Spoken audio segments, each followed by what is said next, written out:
All right, so we've already come pretty far in our journey of creating and beautifying this CV website that we have here. But we're no longer really aspiring to be computer science professors. So we're going to have to take a slightly different path. And instead, we want to be hired as web developers. Unfortunately, we're never going to get hired with a website that looks like this. So we have to aspire to greater heights. And we want to create a website that looks and resembles more like a professional personal site with a beautiful interface and a few brief notes about what you can do and how people can contact you. So we're going to pay homage to one of the best personal sites on the internet, which is this website by Sean Halpin. And for the rest of this module, we're going to make a website that looks more similar to this and less similar to our computer science professor's CV websites. So once you're ready, I have a challenge for you. And that is to create a brand new project. So that means you have to create a new folder called CSS My Site. And you have to create an index.html page inside that folder. And then you're going to add all of that HTML boilerplate code that you'll need for any website. And you're going to give your website a title of your name. So mine would be Angela Yu, for example. And then you're going to create a CSS folder and a styles.css file. And then you're going to link up your styles.css file with your HTML file. And you're going to check to make sure that it works by giving your website an ugly blue background color, or whichever other ugly colors you can think of. It's completely up to you. So pause the video now and complete this challenge. So inside Atom, we're going to close off what we were previously working on, be that the CSS Bacon fan site or the HTML personal site. If you've got any of these open, then just right click and remove it from the left-hand pane. Now you're going to go into whichever folder you've decided to store all of your web development projects, and you're going to right click and create a new folder that is going to be called CSS My Site. And you're going to go back to Atom and you're going to add this to the left-hand pane by clicking on Add Project Folder. And the one that we're going to pick is that brand new folder that has nothing contained inside. All right, so here's our brand new project folder. And I'm going to go into it and create a new file.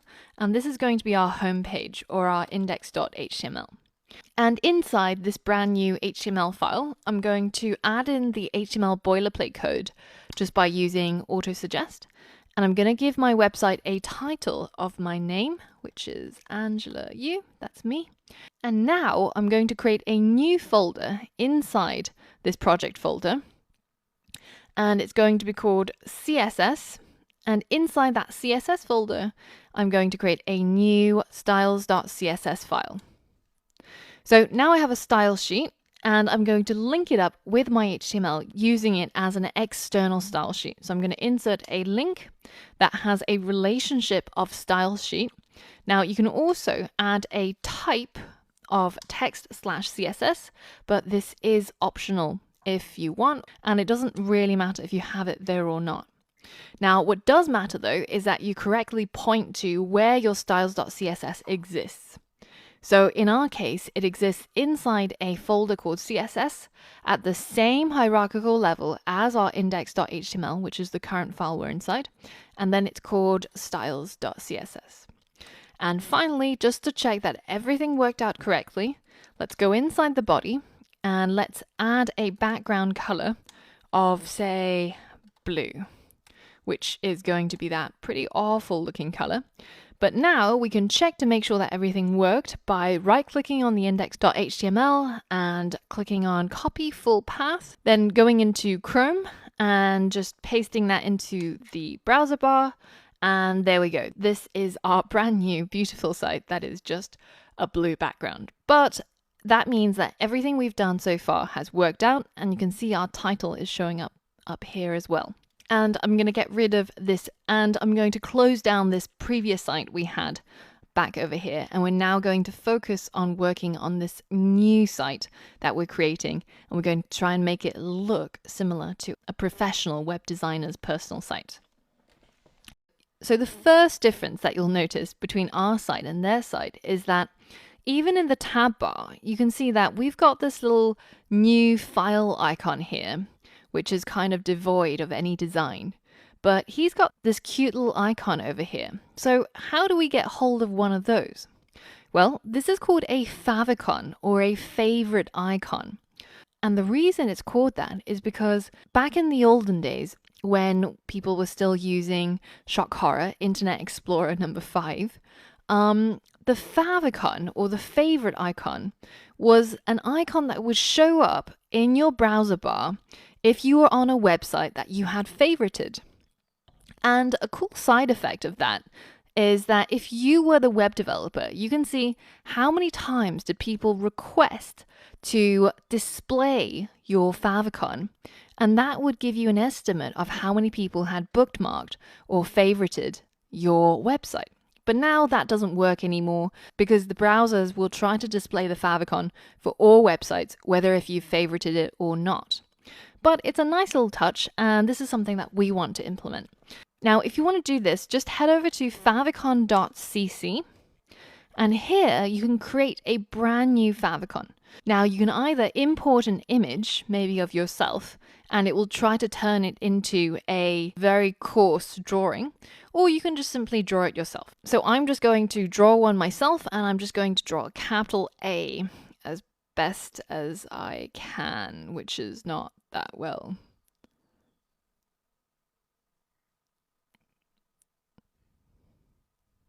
All right, so here's my favicon, and you can see that this is what it would look like when it's being used. So you can go ahead and refine it however you want to make it look nice. And this is where you really unleash your creative talents. And because I don't have many, then this is what I'm going to go with. So now we can download our favicon, which is in a special format for favicons, which is the ICO, or an icon format. And then I'm going to pull up the folder where I've got my CSS My Site that contains my index.html and my CSS folders. And I'm just going to click and drag this newly downloaded favicon into the same folder. And now if you head into Atom, you'll be able to see it in the project navigator as well. And in order to incorporate it to our website, we're going to create a new link, but this link has a different relationship. It's not the style sheet in this case. It's actually just the icon. And the icon is located at the same hierarchical level as our index.html. We just have to put its name down. So the file is called favicon.ico. So now if we hit save and we go over to our browser and go to our site and hit refresh, then you'll see that it now has a pretty little favicon that shows up, which is pretty neat, right? Now, if after doing all of that, you still don't see your favicon, try changing the href of your favicon link to this instead. Add the $v=2, because it might be that your browser has cached a previous version, or it's just trying to create a default one that it's placed there. So if you change this, it should allow your favicon to show up. Now, if we take a look at Sean's site, you can see that it's got a whole bunch of distinct sections which we can scroll through. So how can we do this for our website? Certainly not by using anything that we've done so far, because we haven't been able to do any sort of positioning or layout with our previous CV website. So in the next lesson, I'm going to show you how we can create these blocks inside our website that we can style and make it look something like this. So you'll have that to look forward to, and I'll see you on the next lesson. So in the last lesson, we've started this brand new project where we're going to recreate a professional web designer's personal site, and we're going to make it look as beautiful, if not more beautiful, than what we see here. So we started off strong by adding a favicon to our website, but our website is right now just a blue screen, which is not that professional and not that pretty. So let's go ahead and change it. So head over to Atom, and the first thing we're going to do is we're going to get rid of that awful background color, and I'm actually going to just delete this entire body section here. And I'm going to begin by having no styles whatsoever, and I'm going to first specify the structure of our website. Let's start off by recreating the content of this top part. So there's what seems to be an H1 and something that's just a paragraph just below it. And then there's a few images, and then we go on to the next part. So let's do that for ours as well.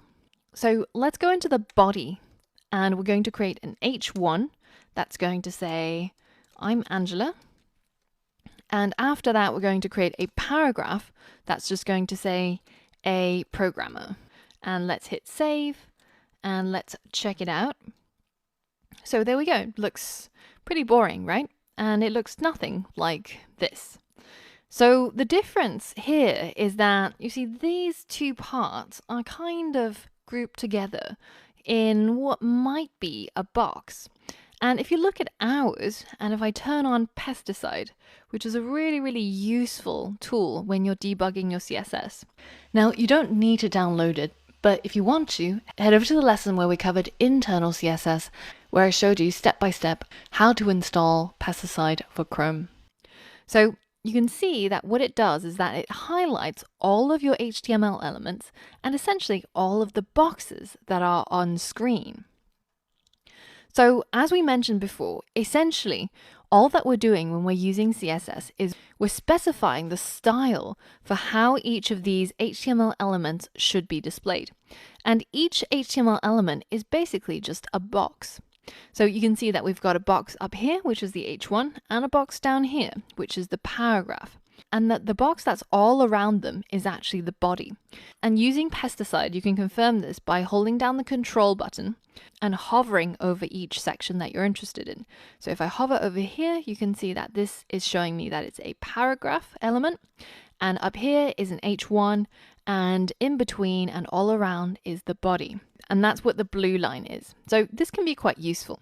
Now, what you might realize now is that we might want to have a box that's around this heading and the paragraph tag that we can expand its height and also push down our text to the center of it. So we can do this in a number of ways, but the way that I'm going to talk about here is an HTML element called the div.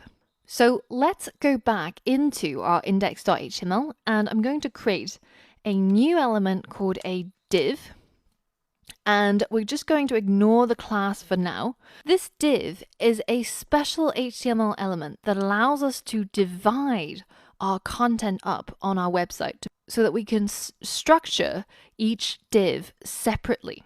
Now, by itself, it doesn't do anything. So if I save this div here and I head back over to Chrome and I turn off pesticide and refresh, you can see that nothing, absolutely nothing has changed. And that's one of the reasons why we're talking about an HTML element inside our CSS module. And it's because divs, amongst other things, don't do anything unless you use CSS with it. So if we turn on pesticide again, you can see that this top part of the body has now got a little bit thicker of a line. And if you right click on it and try to inspect it, then we can select that div over here inside the Elements tab. And if you scroll this graphic up, you can see that it's showing you that it has a width of 1424 pixels and a height of 0 pixels, which is why we can't see anything. It's something that's 0 pixels high, even though it has a width, so it doesn't appear.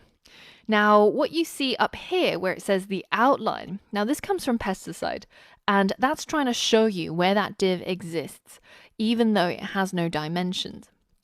Now, if we turn it off, then that goes away. And this is what our code actually looks like. So in order for that div to have a function, or in order to do anything, we have to use CSS. So let's select that div inside Chrome Developer Tools, and let's specify some CSS for it inside our developer tools. So remember, anything that we specify here doesn't get saved, and its only purpose is for us to experiment and see it live immediately. So let's give it a background color of blue, my favorite color. And you can see nothing has changed, but if I give it a height of, say, 100 pixels, then immediately you can see it now appears. And here is our div. This is where it is. And if you hover over it, that's what's going to be highlighted. And if I turn on pesticide again, you can see now if I hold down Control and hover over, you can see that if I turn on Control and hover over this section, it's showing you this is the div, this is the H1, and this is the P. So the div is only there for you to structure and divide up your content. So if we wanted our div to perform a similar function to what we've got up here, which is the top part of the content, where he's grouped together a title, a subtitle, and an image, then we can do that using a div. Now, remember what I said before about how the changes that you implement in the Chrome developer tools don't persist in your code. So if you check back in Atom, you won't see any extra code being added. And if you refresh this site, then all of those things that you entered inside here will disappear. So that's just for testing, basically. So let's head back to Atom and let's do something with this div. So essentially, a div stands for a content division element, and it basically allows you to split up or divide your content into separate containers or boxes so that you can affect the layout of each box separately. So that you can say that maybe these two things should be grouped together, and I'm going to structure it and style it separately from other content in my website. So divs, as we saw before, can have a height if you specified it using the styles, but it'll also have a height if it has content. So if we go ahead and move our heading and our paragraph inside our div here and hit save, then you'll see that if we bring up the Chrome developer tools again, that this div now has a height. It has a height of 76 point something pixels, and that's just enough to fit all the content that's inside, which is the H1 and the paragraph. Now let's give it a permanent background color so that we can see it more easily. And to do that, we have to go into our style sheet. But before we do that, let's go to Color Hunt and find a good color that we might want to use. So I'm actually going to stick to the same color palette I had before, and so maybe something like this.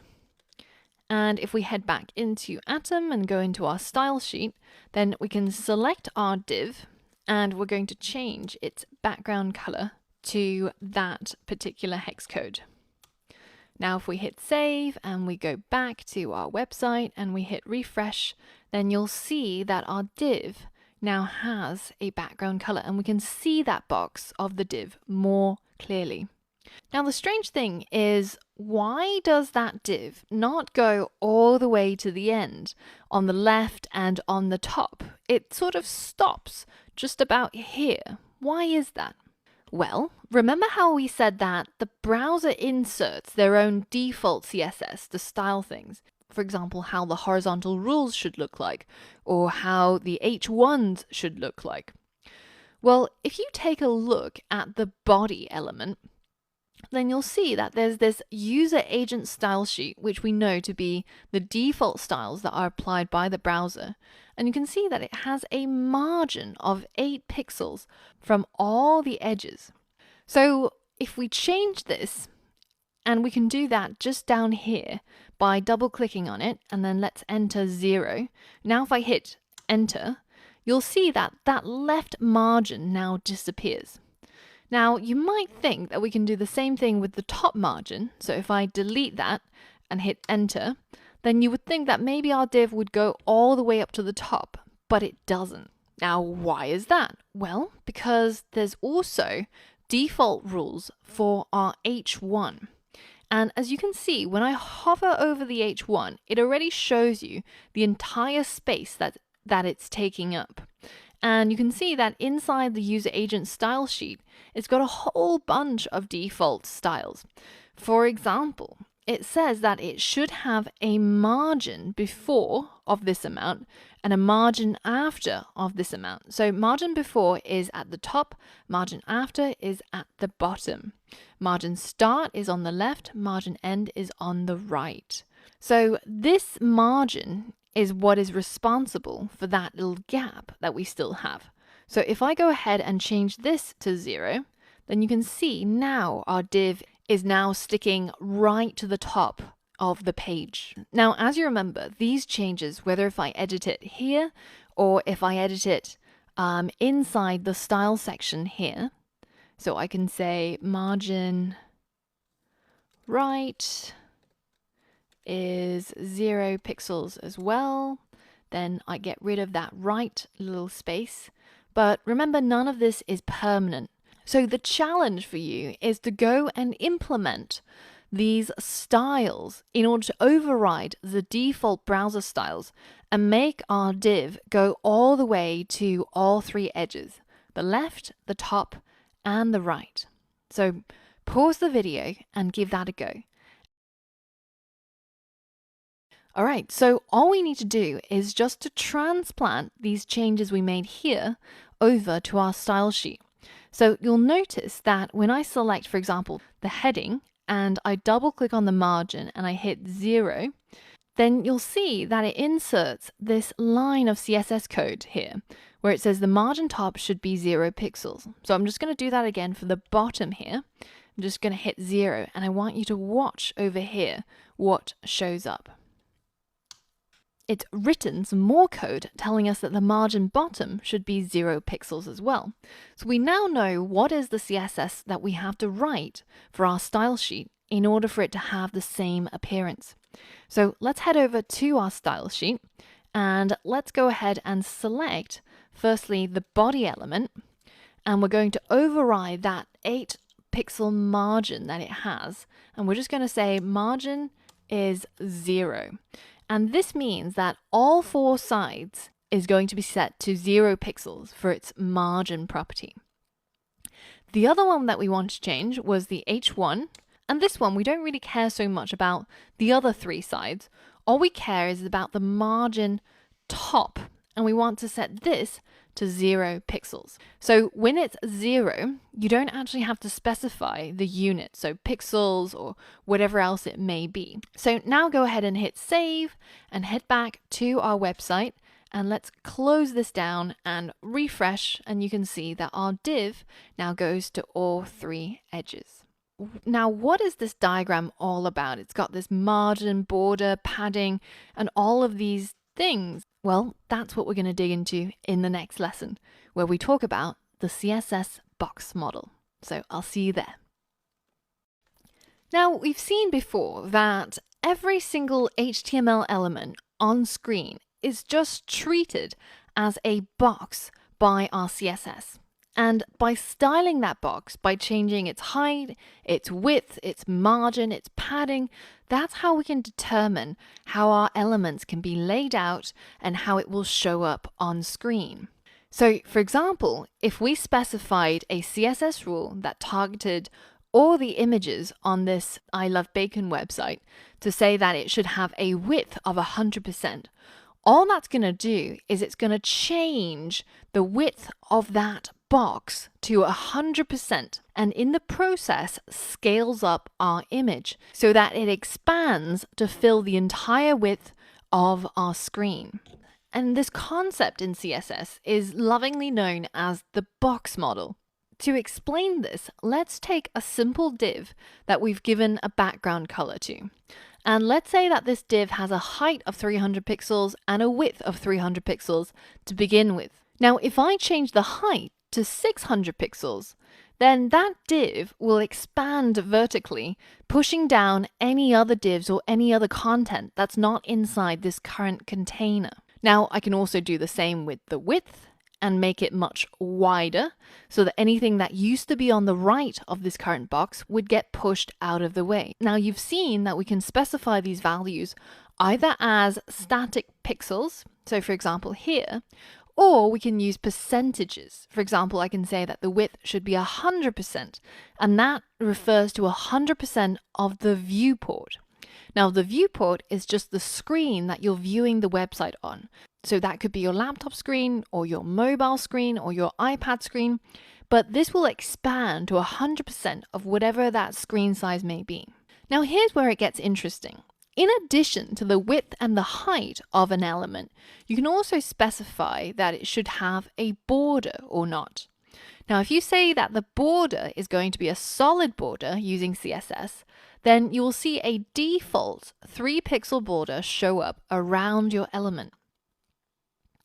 Now, remember that this border doesn't encroach on the size of your element. So if it's 300 pixels by 300 pixels, that blue area is still going to be 300 by 300.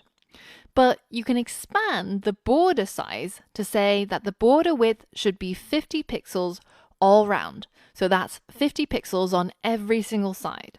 So now the width of this entire element is actually much wider, because in addition to 300 pixels width for the original element, so that's the blue part, we've now also got a 50 pixel border on each side, and the entire thing now takes up 400 pixels. Now, instead of specifying a border width for all 4 sides, you can override that border by saying specifically that the border top should only have 0 pixels.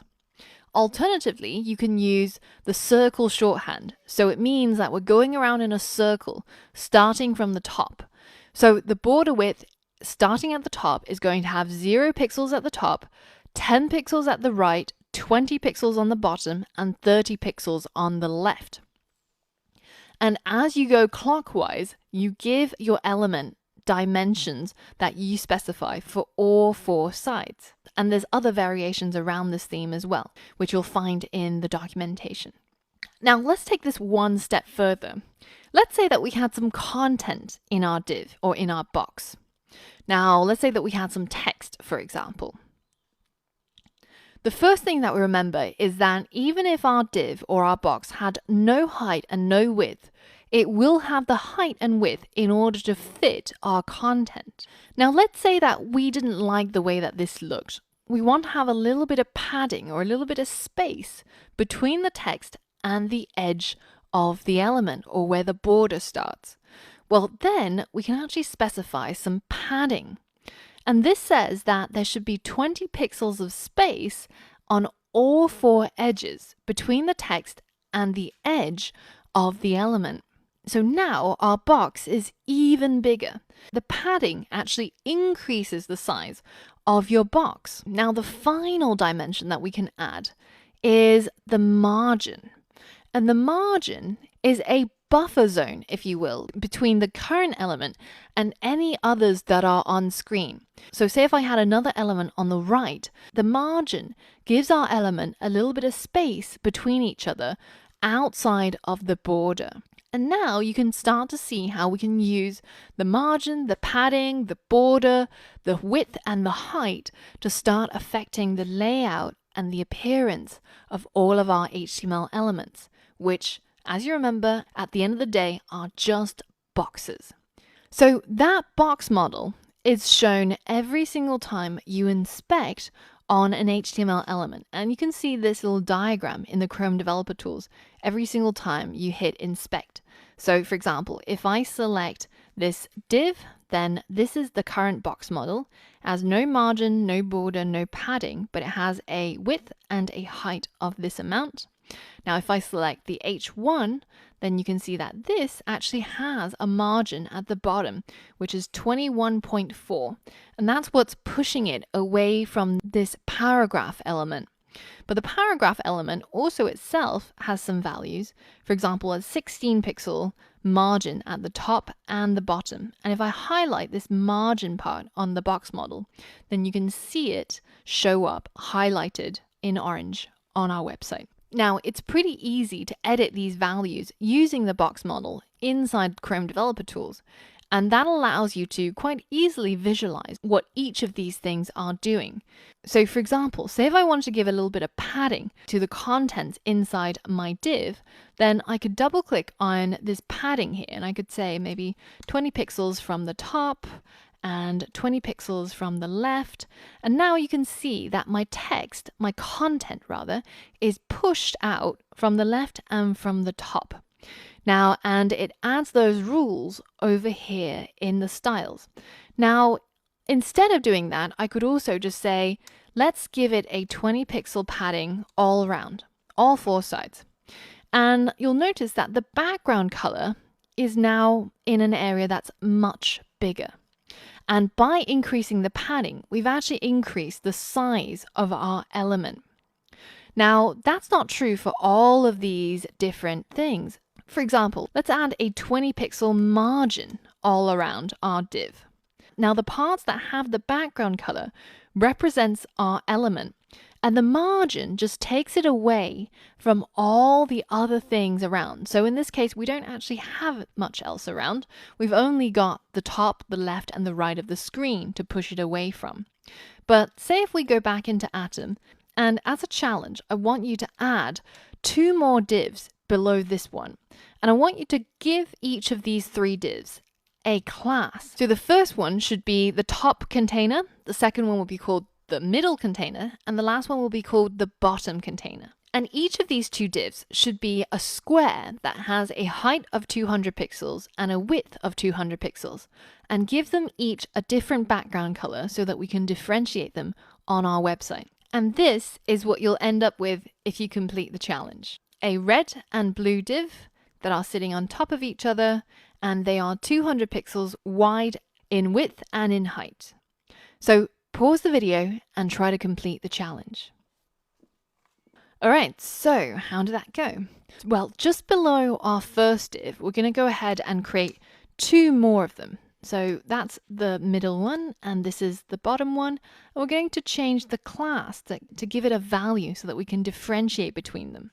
Now, in this case, feel free to use ID or class, because if we're only going to have 1 top container, 1 middle, and 1 bottom container, we can actually give this an ID or a class. It doesn't really matter all that much in this case.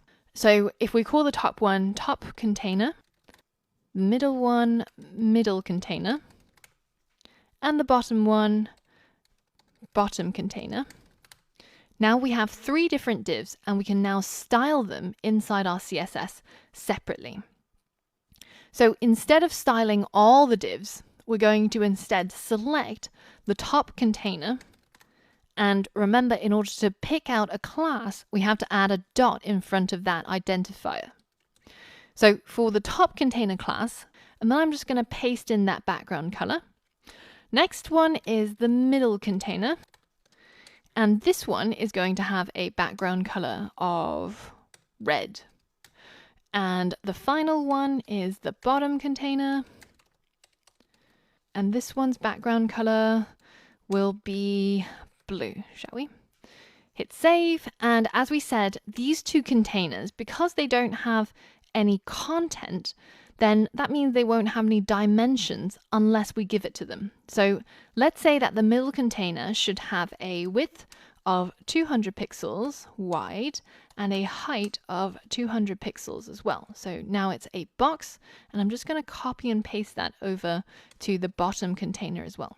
Now if we hit save and we take a look, let's get rid of this, hit refresh, then you can see that we've got our top div over here, a red square and a blue square, all showing up on screen. Now, if we right click and pull up the Chrome Developer Tools once more, then you can see that we can play around with all of these properties only using the Chrome Developer Tools.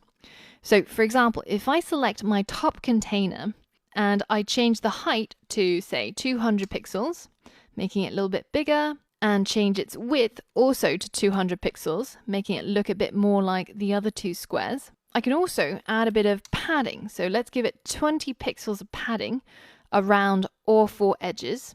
And you can see that this hasn't changed the height or width. The height and width are still 200 by 200, but now it has 20 pixels of padding all around it, making the entire element that has that background color look a lot bigger than what it used to be, because we've just added 40 pixels to the width and the height. Now, what if we add a 10 pixel solid border? Then you can see that that border hasn't affected the size of the part that has a blue background color, but it has made this whole element even larger. And now our height is 200 plus 30 pixels each side. So it's actually 260 pixels height and 260 pixels wide. Now, what if I add a little bit of margin to this? Let's say we have a 10 pixel margin around all 4 sides. Now, the margin doesn't affect the height or the width or any of the other previous values. And it doesn't even change the part of the element that has the background color.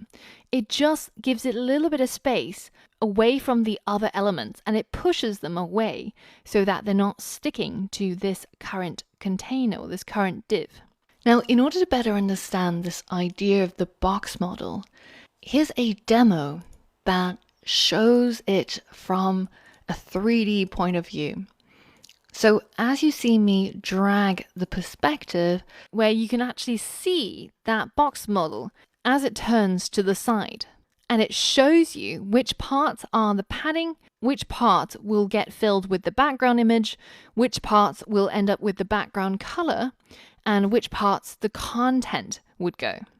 So this is a neat tool to just toggle around and just wrap your head around this idea of the box model, because it is a little bit weird that when you have padding, it only pads the content, but not things like the background image or the background color. So if you want, take a moment here, just pause the video, replay this part a few times, and get your head around this idea of the CSS box model and how it's formed. Now, once you've done that, I've got a challenge for you.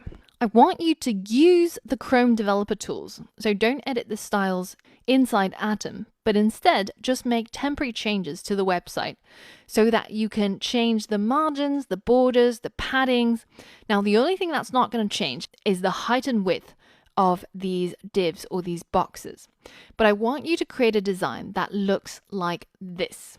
So you're going to have that first box right towards the edge of the top and the left of the web page. Then you're going to have the 2 other boxes that touch corner to corner. And this second one is going to have a 20 pixel border. And the third one is going to have a 10 pixel border. And you can change the color to match this scheme as well. But the main thing is that the corners must touch each other. And I want you to use a combination of margins, padding, border, whatever it may be in order to achieve this design. So pause the video now and give it a go. All right, so what you might realize is that this involves a little bit of maths. So firstly, I'm going to switch my Chrome browser tool to make it go on the right side so I can look at this while I'm editing my CSS code and look at the box at the same time. So the first thing was that we wanted the top div to also be 200 pixels by 200 pixels. There we go, we've got our square. So we now have 3 squares, but we need the first one to have a 10 pixel border. So border, solid, and let's give it 20 pixels of padding around all 4 edges. All right, so on to the next part.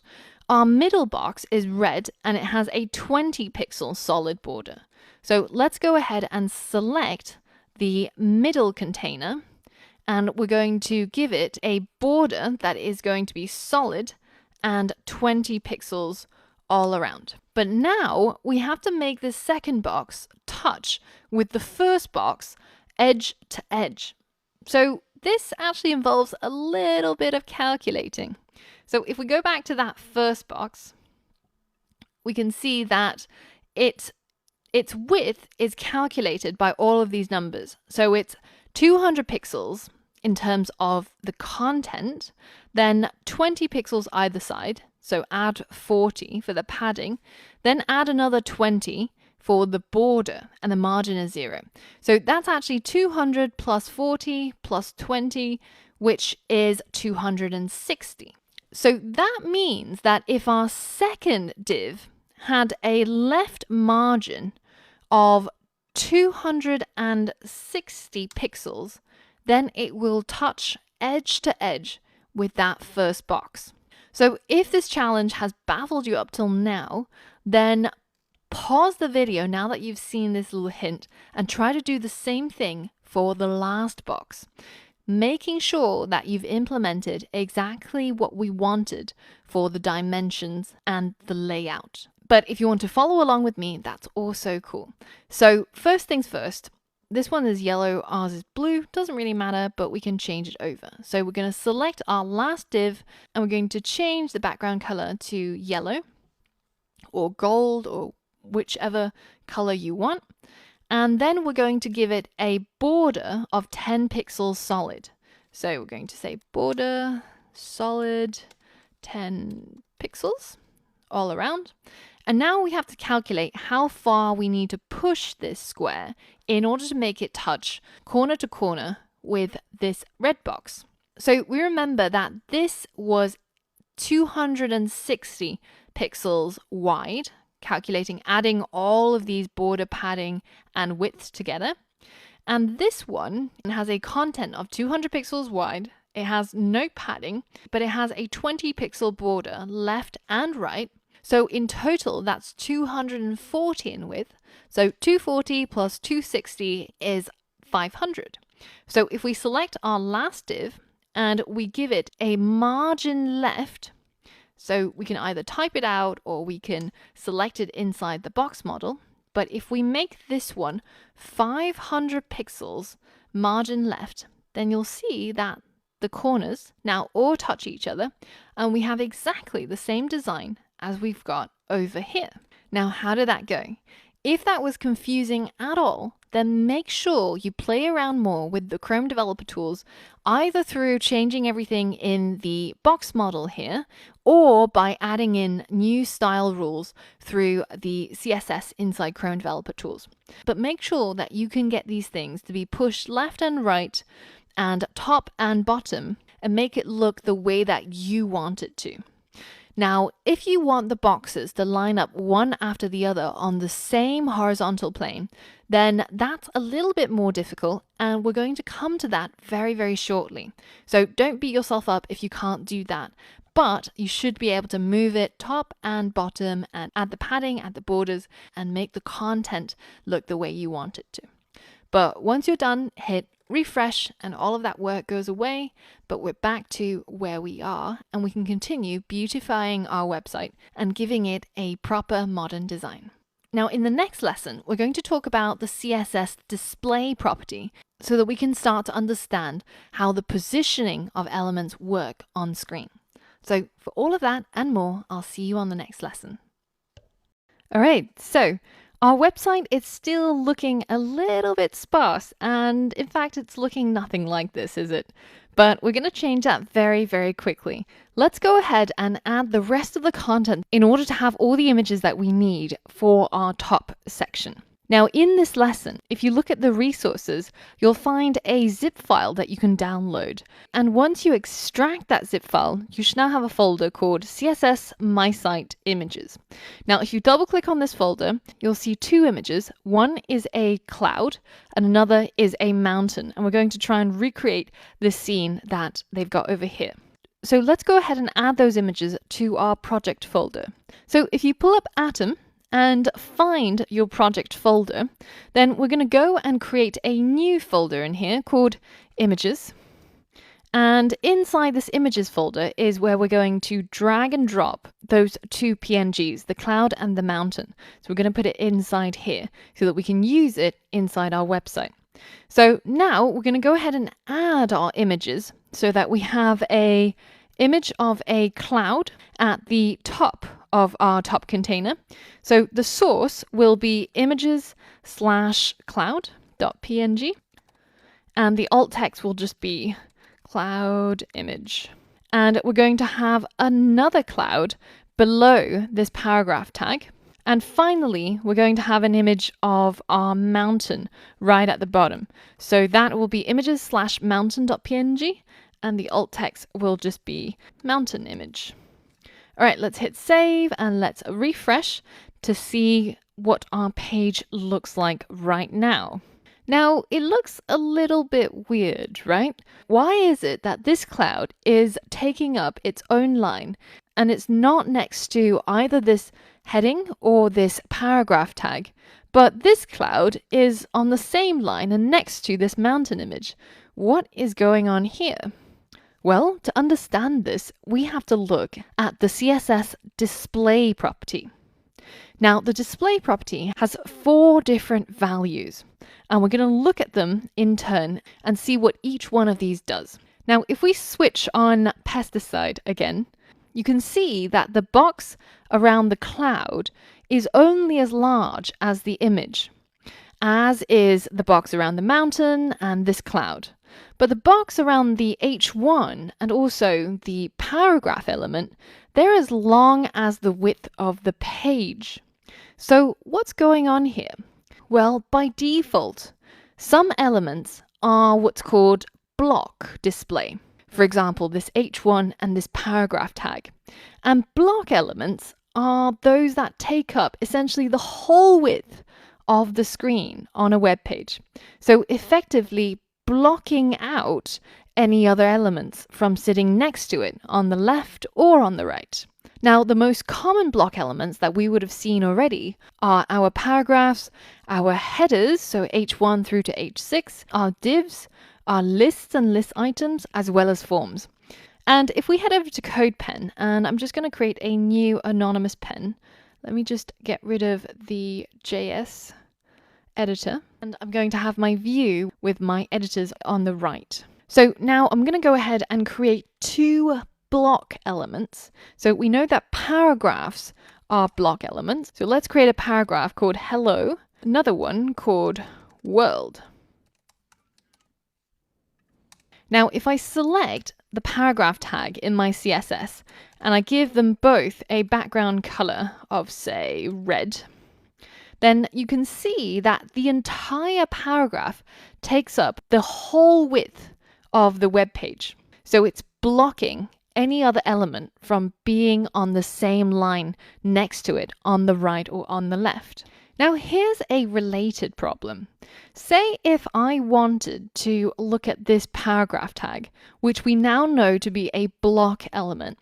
What if I wanted to style the pro part of it differently from the rest of the words in this paragraph tag? How can I only target one part of this paragraph tag? How can I say, for example, underline the word pro so that it says a programmer, but style these 3 characters differently? Well, some of you might think that I could just split up this sentence into 3 paragraph tags. So what if it was a plus a space, then it was pro, and then it was grammar.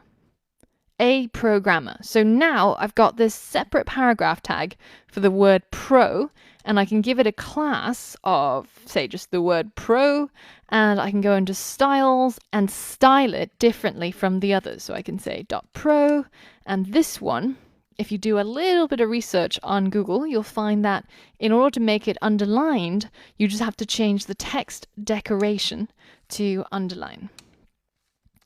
Now, what happens in this case? Let's check it out.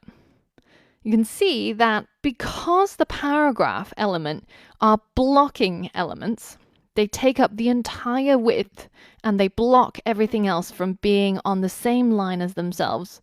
This doesn't actually work.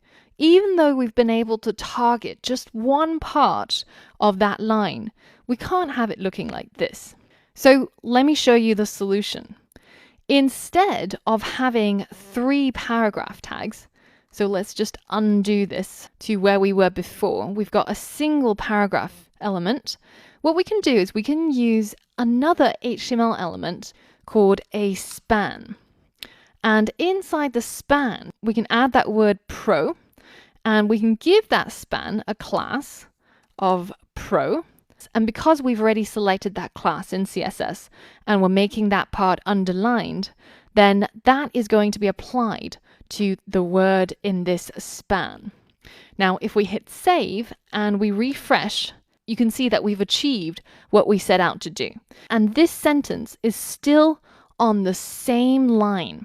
Now, why is that? If we switch on pesticide once more, and I hold down the control key, you can see that over here, I'm hovering over the entire paragraph element.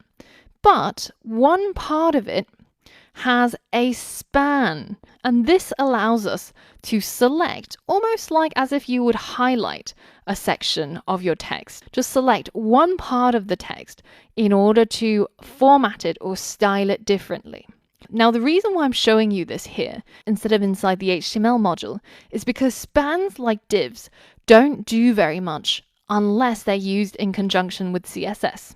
But another reason why I'm showing it to you now is because the span element is what's known as an inline display element. So unlike block display elements, for example, the heading and also the paragraph element, an inline display element only takes up as much space as it needs to in the height and in its width. So you can see that the box around the span is only as large as it needs to be, as is the box around our cloud and also our mountain. So some of the common inline elements that you're going to come across are things like spans, image elements, and also your anchor tags. If you think back to our CV website that we created in our HTML module, the links for our hobbies website and our contact me website, they show up next to each other. And this is because they are inline elements and they do not block other elements from occurring on the same line. In fact, they encourage them to. And so this is why they're called inline elements. Now, if we head back into our CodePen and we create another span. Now, while you can have spans that are nested inside paragraph tags or H1s or whatever else it may be, you can also have them as standalones. But you can see here, if we select our span element and we also give it a background color,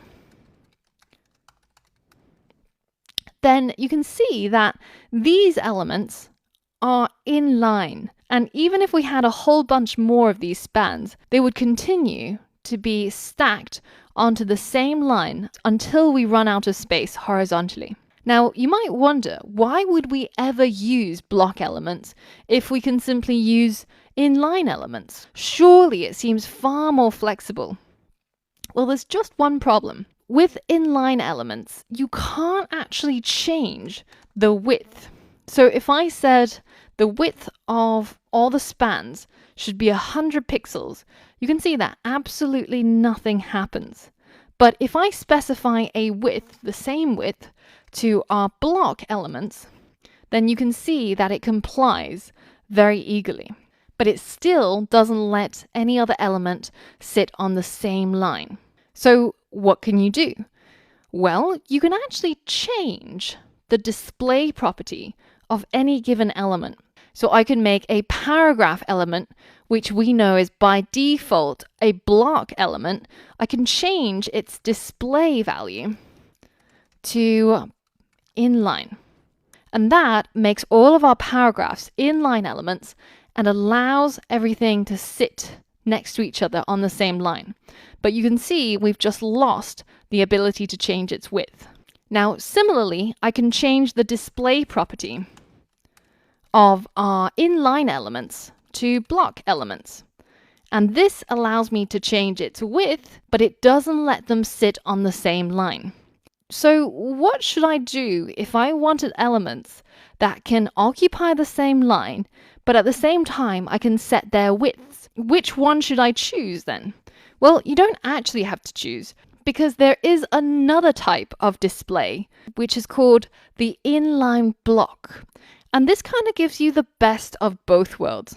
So if instead of changing the paragraph element to inline, I'm going to change it to inline dash block, then you'll see that not only am I allowed to change its width, you can see that it's now 100 pixels wide, but I'm also able to make them go onto the same line. So act almost like inline elements. And this is kind of what image elements are like by default. Now, I say kind of because, as always, reality is much more complex than that. But if you're interested, I'll provide a link to more discussion around this. But for our purposes, we're just going to treat images as if they are inline block elements because we're able to change its width and height to whatever it is that we desire, and they also get displayed as if they're inline elements next to each other. So we've now covered 3 out of the 4 display values that we have access to. The last one is simply display none, and that just gets rid of our element. So let's head back into our CodePen, and I'm going to give our second paragraph element a separate class. I'm going to call this second P, and I'm going to target it down here, dot second P, and I'm going to set its display value to none. And you can see what that does is that it simply removes that element from the website as if it didn't exist. So if I get rid of this display block and allow our spans to continue being inline elements, you can see that there's no gap between the first hello and the second hello.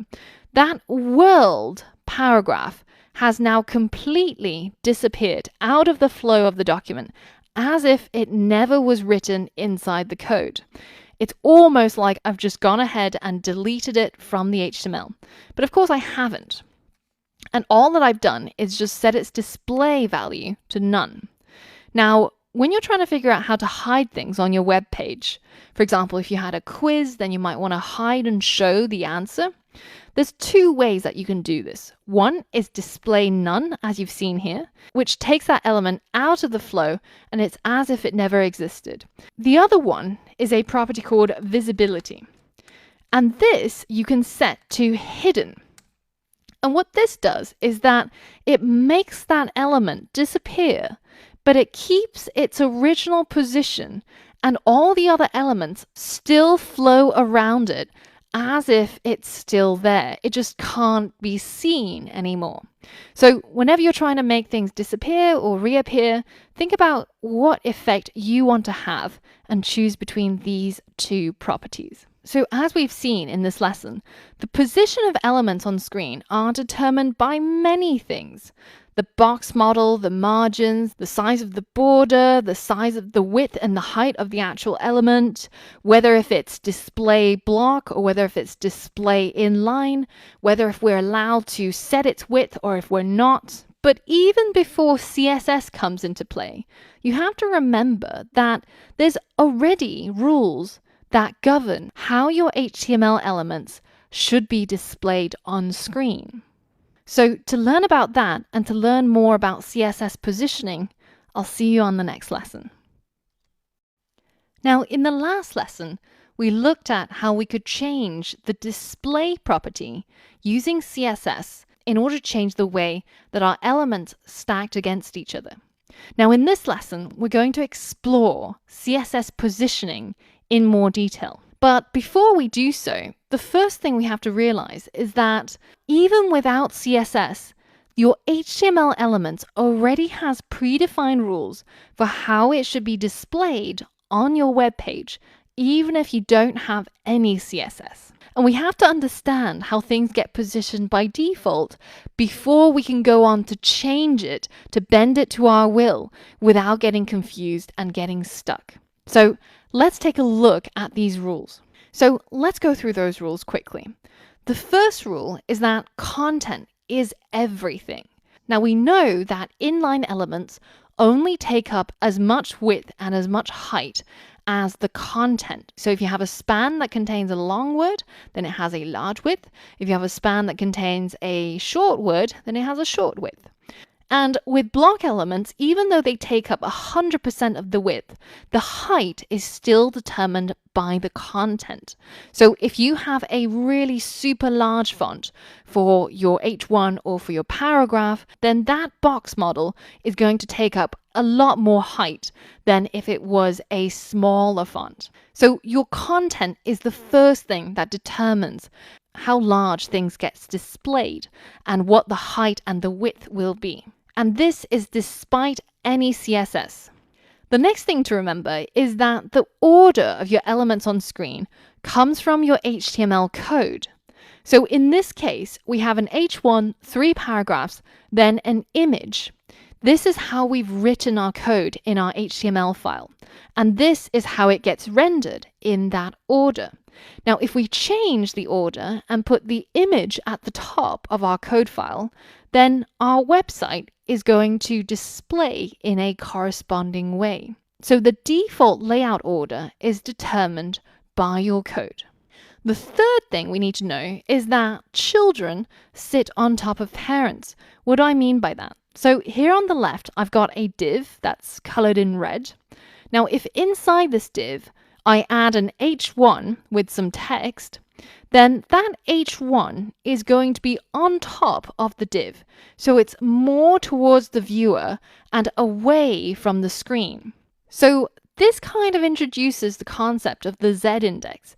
We know that on screen we have an x and a y-axis, but there's also a z-axis, and that determines which element will be displayed on the other one. Because if in this case the div was in front of the H1, then we wouldn't see the H1 at all. So by default, all HTML elements that are children, they will sit on top of the parent element. So if we modify this code even further and we add a span nested inside that H1, then the word inside the span is going to be on top of the H1. So we have 3 elements here on screen so far, a div, an H1, and a span. And going from the screen towards the viewer, we first have the div, then the H1, then the span. From top to the bottom of the hierarchy, it comes closer and closer towards the viewer.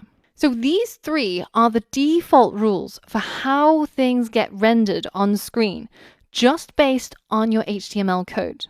Now, you can also set a CSS property, which is the position property, in order to position elements on screen the way that you want it to, instead of just going along with the default layout. And in most cases, you're going to want to make changes to the default layout. So let's look at some of the ways in which we can change this position property. Now, these are the 4 that I'm going to talk about. And the first one, the static position, we've actually already talked about it. All HTML elements are static in their position by default. And static just means go along with the HTML rules and keep to the default HTML flow. And that is what we see when we just have HTML without any CSS, or if we don't change this position property at all. Now, the next one is called the relative positioning. And what this allows us to do is to position the element that we select relative to how it would have been positioned had it been static. So in this case, on the left, we've got our Bacon fan site, and this is just the normal HTML flow. The image is being shown to the left, and it's below all the other elements, abiding by those 3 rules for HTML flow that we mentioned before. Now, if we select that image element and we change its position property to relative instead of static, which is the default, remember, and in addition to that, we say it should be pushed 30 pixels from the left of the previous position. This is how our image will end up being positioned. So whereas the left edge of our image used to be here, and that would have been its natural position, abiding by the HTML flow, now we're saying give that image 30 pixels of space between its left edge and where the left edge used to be. And there's 4 of these coordinate properties: the top, the bottom, the left, and the right. And we can set values for them in order to determine how we want to move our element. So let's say that we've got an image that is positioned using relative layout. Then we set the top coordinate property to 20 pixels. That means it will get moved down by 20 pixels. And if we change the left property 20 pixels, then it'll get pushed right 20 pixels. If we change the right property 20 pixels, it'll get pushed left 20 pixels and the bottom property as well. Now, there's two important things that you have to remember when you're dealing with relative positioning. The first thing is that when you move an element that has a relative position, say in this case we're pushing it down by 50 pixels, it doesn't affect the position of anything else on screen. It's as if the old position was kept and everything else just flows around it as if it was never moved. It's almost like this element left the ghost of itself where it used to be in order for all the other elements to keep their own positions. Now, the other thing to remember is that when we change the coordinate properties, for example, in this case, we're saying make the top coordinate property for this relatively positioned image 50 pixels. What that really means is that we're taking the top of where that image used to be and we're giving it a 50 pixel margin from the top of our current image. So if you think back to the box model, when we spoke about margins, this is the best way of thinking about these coordinates, because very often students tend to ask, if it's top 50, why is it not going up by 50? And why is it instead going down? And what is it top relative to? So if you get confused, have a look back at this video. So inside this CodePen, I've created 3 divs that are colored red, blue, and yellow. And they each have a height of 100 pixels and a width of 100 pixels. So essentially 3 squares inside a body element. I want to show you what changing the red div's position from static, which it currently is by default, to relative does. Now, by itself, changing this position property does nothing. It only starts doing something when you use one of the coordinate properties, like left. So let's push it 20 pixels from the left. You can see that it just got nudged 20 pixels from the left of where it used to be. Now, I can also move it all the way to the right by saying something like left 600 pixels. So it's now got a margin between the left edge of where it used to be and the current left edge of 600 pixels. Now, if I say right 200 pixels, can you predict what will happen to my red square? So let's take a look, see if you got it right. So our red square has completely disappeared off the screen. Now, why is that? Well, because the previous right edge was here. And to have a margin between the current right edge and the previous right edge of 200 pixels pushes our red square all the way over to the left that you can't see it anymore. Now, some people might have thought that by saying right 200 pixels, then it should be somewhere around here because this is the right edge of the screen. But as we mentioned, the relative positioning is relative to where the element would have been displayed if it was just following the natural HTML flow.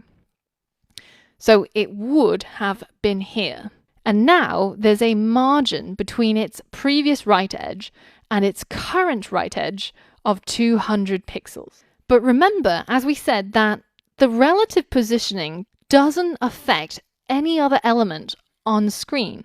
So if I said top 50 pixels, it pushes it down by 50 pixels, but it doesn't affect the layout of any other element on screen. It doesn't, for example, push this blue square downwards or any other element. It's as if the ghost of the red square's past has stayed where it used to be, and it's only this newer version that's being moved around. So there's a lot of new concepts here, and before we move on, I just want to make sure that you're comfortable with this idea of relative positioning. So as a challenge, I want you to change the display property of the blue and the yellow squares so that they will show up in a row where we've got the red square, the blue square, and the yellow square. And then I want you to move the red square to the right of the yellow square. And this is what you should end up with. Now, don't worry too much about the gaps between the squares. It's more important that you get the order right. So they're all on the same line, and it's blue, then yellow, then red. And you should be able to see most of the square. All right, so did you manage to do it? So the first thing that we needed to change was the display property of all three elements. So we're going to change it to inline block so that we can still change its width, but also have them show up in line. So let's add that line of code to all three divs. So now they're in the same line. So I want to get rid of this top and make them line up properly. But I now want to nudge the blue square to the position of the red square. So I'm going to make its position relative to where it should be, and I'm going to give it a right margin of 100 pixels. And I'm going to do the same thing to our yellow square. So I'm going to change its position to relative and also give it a right margin from its previous position to 100 pixels. And that nudges it left. Now, the final thing I have to do is to move the red square to the right by 200 pixels. So I can change its left margin to 200 pixels, and that moves the red square over to the right. Now, the reason why the spaces between our squares are inconsistent is because by making it an inline block, there's actually a little bit of space that gets added in by the browser. So we can see that if we get rid of all the position code, there's just a slight smudge of a space between each of the inline block elements. And that's what's making our gaps slightly inconsistent. But the important thing is that you manage to get the order of the blocks correct. So if you manage to get the squares to line up in this order, then that means you've successfully completed the challenge. In order to get the position more fine-tuned, we're going to look at different ways in the future. Now, in the next lesson, I want to show you another way of positioning your elements by using absolute positions. So for all of that and more, I'll see you on the next lesson.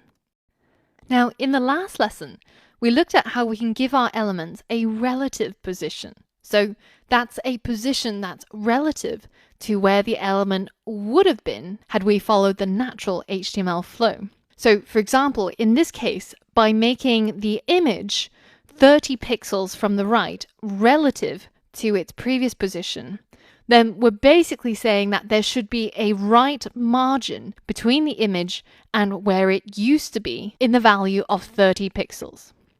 Now, I want to talk about a different way of positioning, which is using the absolute position. So in this case, I've got an image that's inside a div. So the div is colored red and it has a relative position.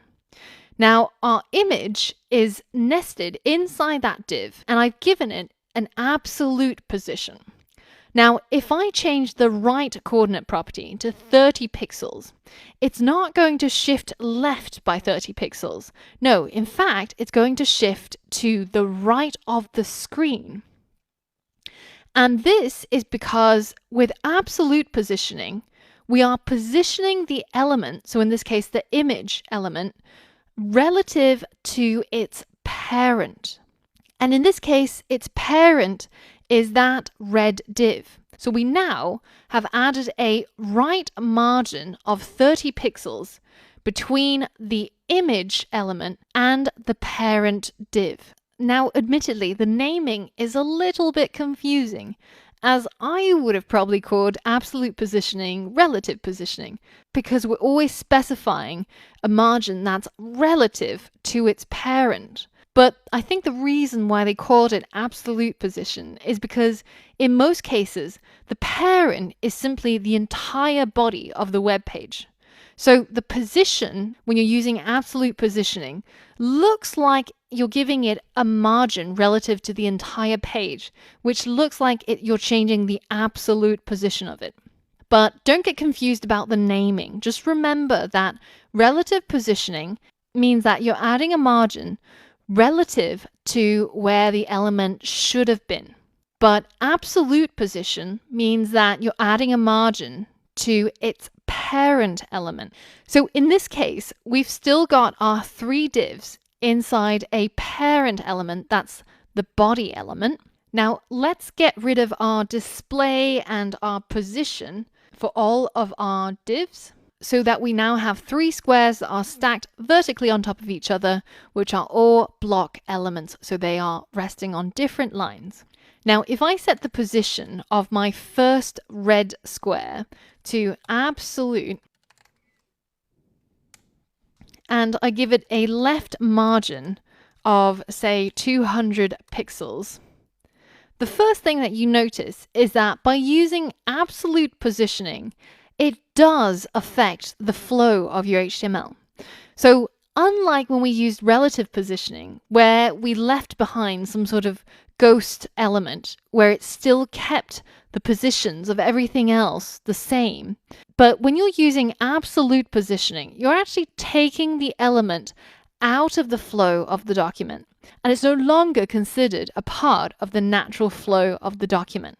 So that's why the blue square and the yellow square have shifted up, because it's as if I've just gone and deleted that div.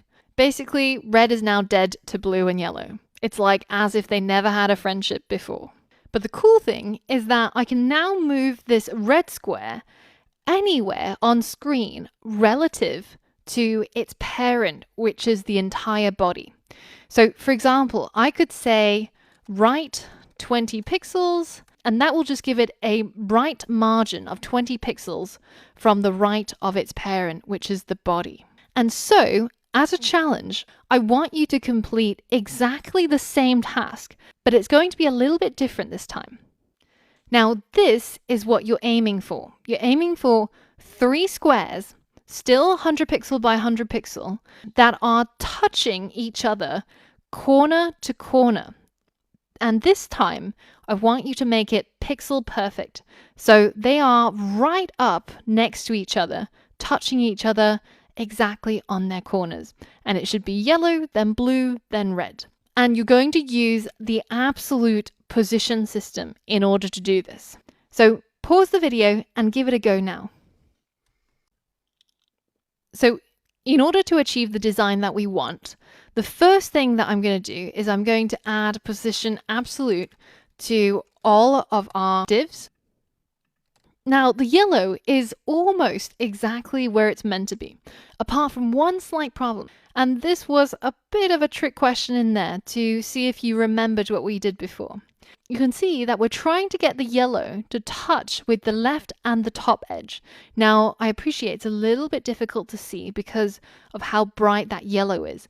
But if you look carefully, you can see that there's definitely a margin there between the yellow and the edge of the screen. And the reason for that is because, remember, everything is nested inside our HTML body, and our browser has default CSS rules for the body, and we have to get rid of those if we want to have no margin.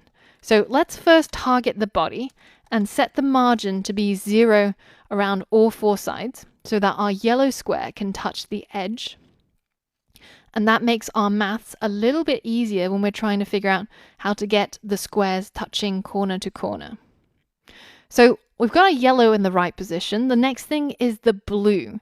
So if we're positioning the blue square relative to the parent, which is the body, then all we need to do is give it a left margin of 100 pixels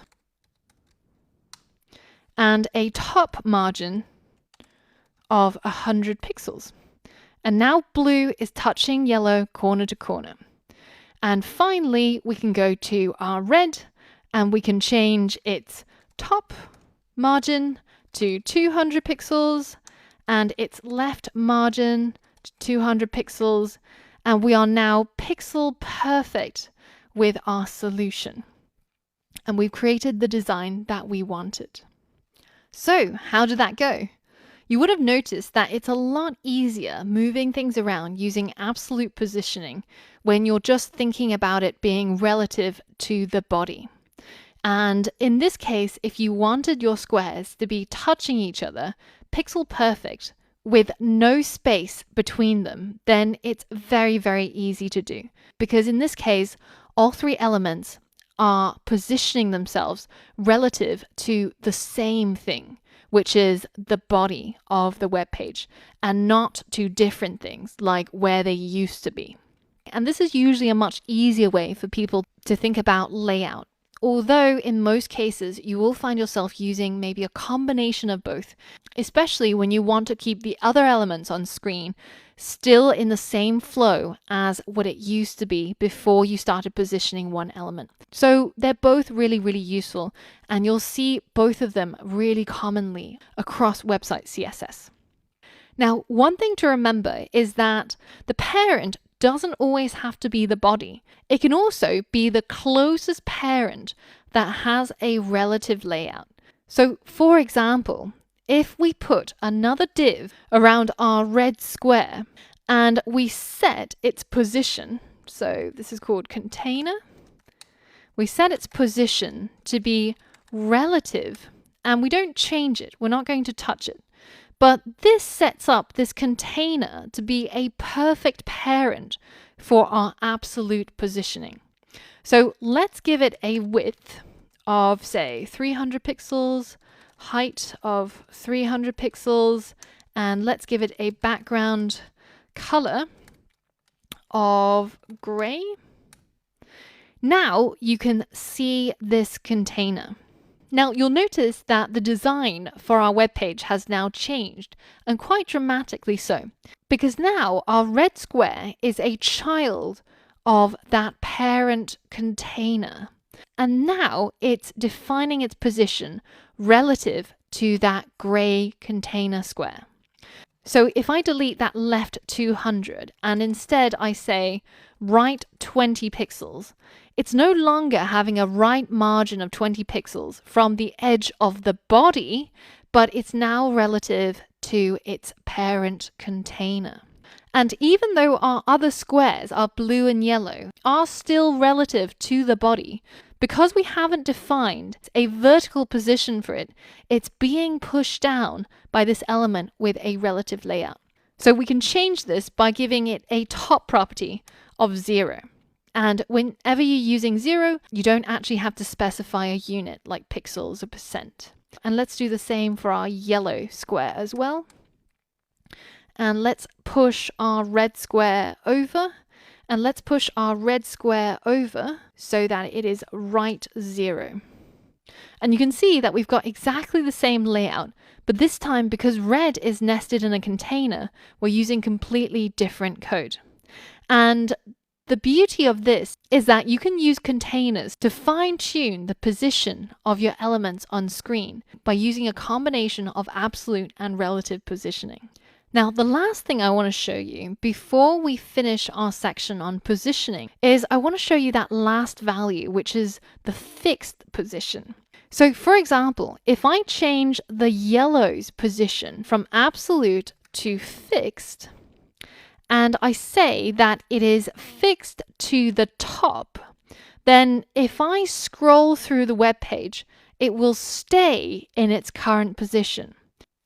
Now I can show you this if I create some H1s in here, just to give ourselves a bit more space so that we can actually scroll through our website. So I'm just going to copy and paste a whole bunch of these. So we've now got a whole bunch of H1s and we can scroll through our web page, and you'll notice that the yellow div stays exactly where it is, fixed in its position relative to the body of the website, and it doesn't move despite all my scrolling. So this is really useful if you have a nav bar that you want to be fixed so that it follows the user as they scroll through your website, or sometimes you might have a sidebar that will stay fixed, and this is how you would do it. So that's all I wanted to cover for the CSS position property. In the next lesson, we're going to look at how we can further improve our website by using what we've just learned. Now, let's take a look back at what we've got on our website and see how we can use some of the knowledge that we learned about positioning in order to make this website look the way that we want it to.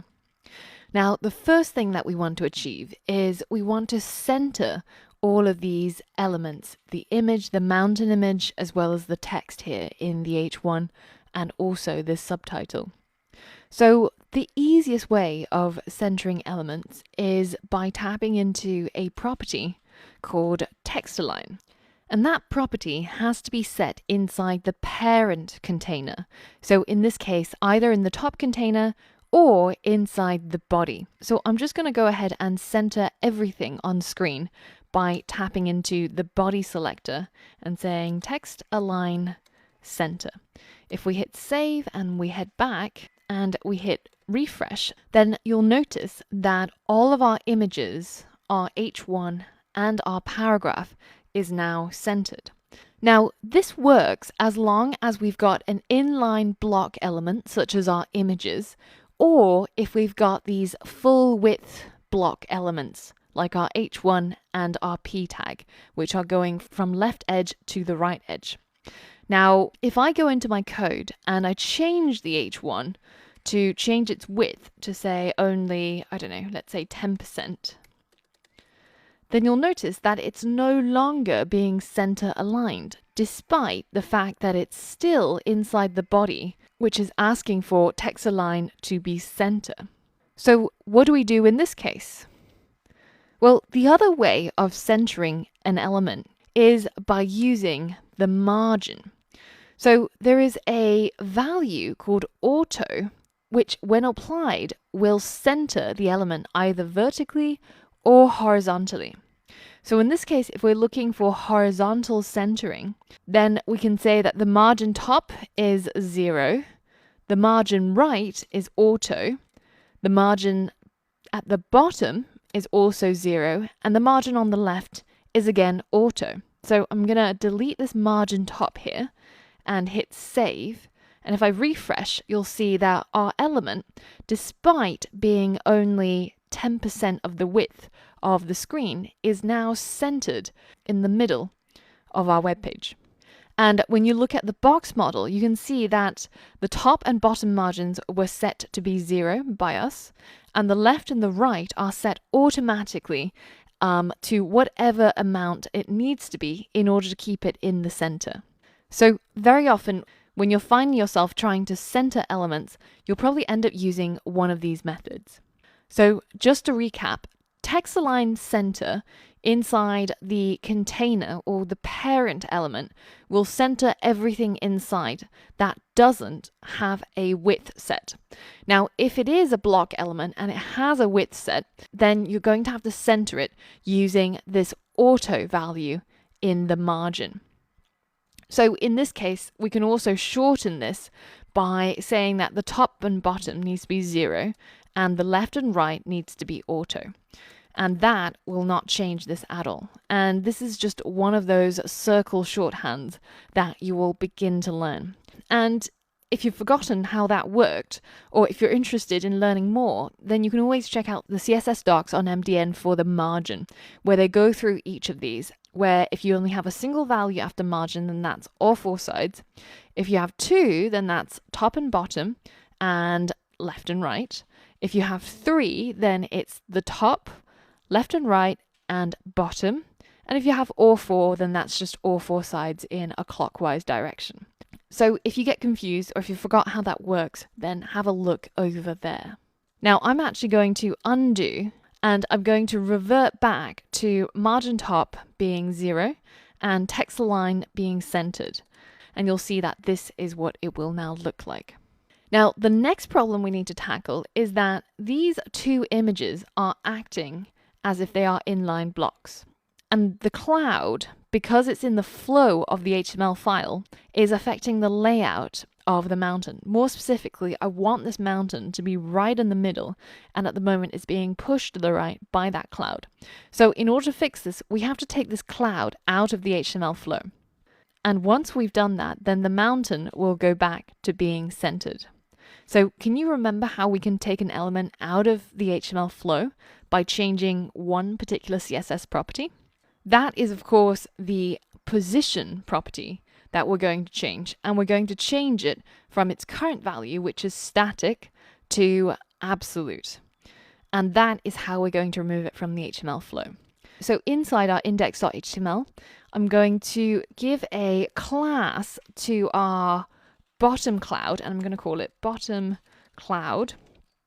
And while I'm here, I'm going to give a class to our top cloud, and I'm going to hit save. We're going to head back over to our styles.css, and we're going to target that bottom dash cloud, and I'm going to set its position to absolute. Now, if I hit refresh, you can see that that cloud has been taken out of the flow, and it's kind of being placed more or less randomly on the screen. But more importantly, our mountain is now bang in the middle of the file, and this is exactly the layout that I want for it. So the next part is a challenge. And this is what you want to end up with if you manage to complete the challenge successfully. We've got our top cloud that's on the right and a little bit above the H1.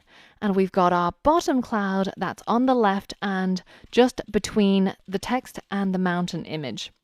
And they are both taken out of the flow of the HTML document. So pause the video and give that a go now. Now, how did that go? So firstly, our bottom cloud at the moment has an absolute position.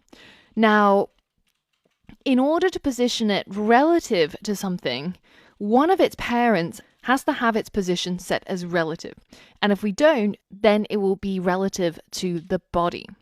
So in our case, I want us to be able to position our bottom cloud relative to this entire top container. So I'm going to set the position of our top container to relative.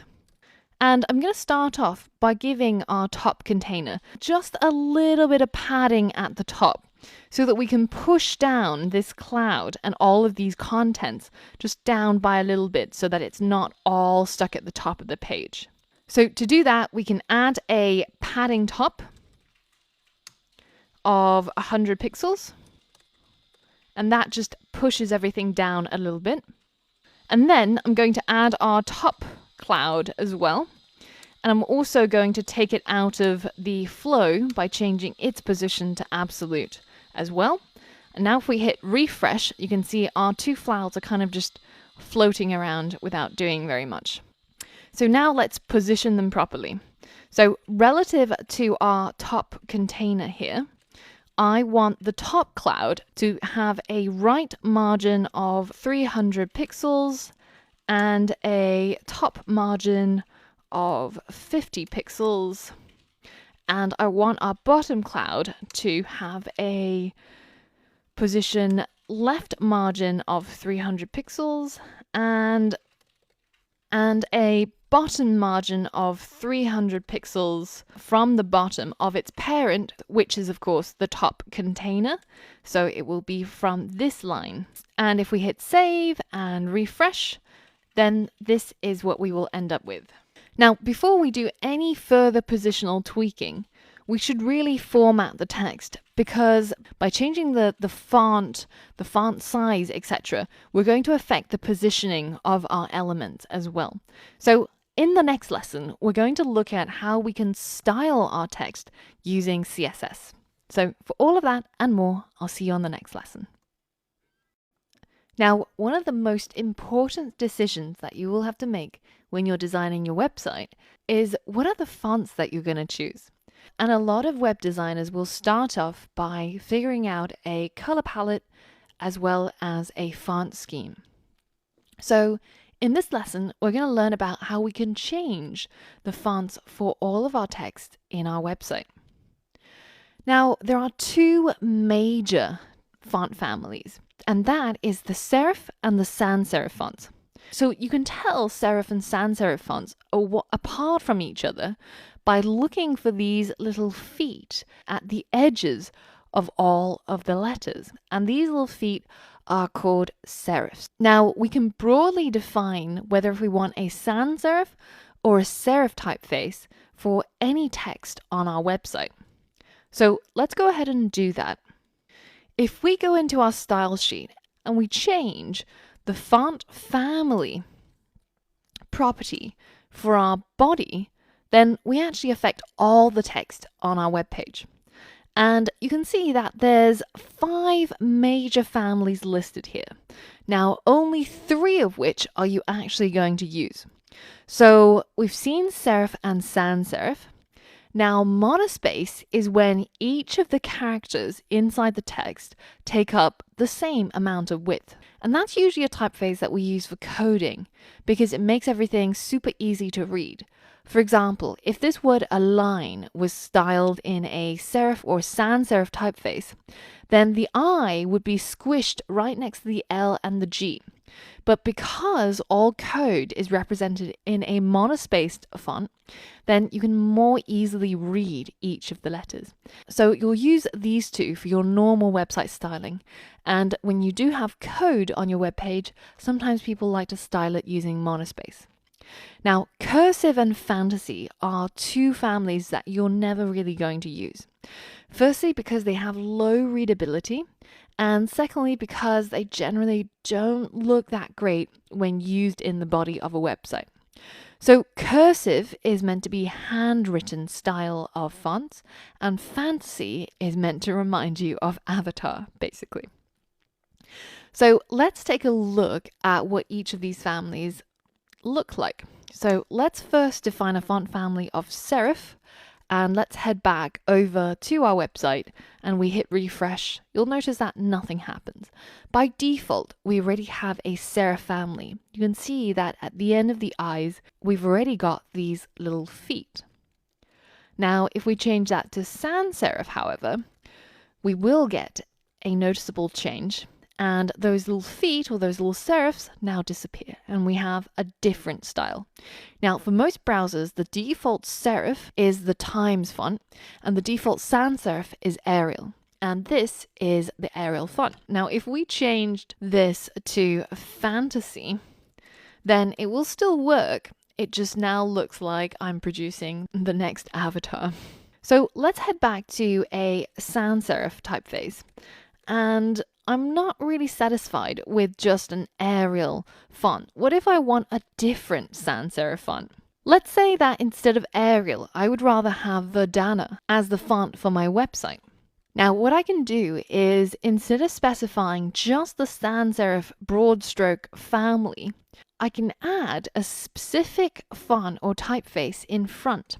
For example, if I wanted the Verdana font, then I can simply type Verdana and then have a comma and then separate that from the sans serif family. And now if we head back over here and refresh, you can see I'm now using the Verdana font. And what this line of code does is that it sets the font family for all the text inside the body, but it first asks the browser to try and render all the text in the Verdana font.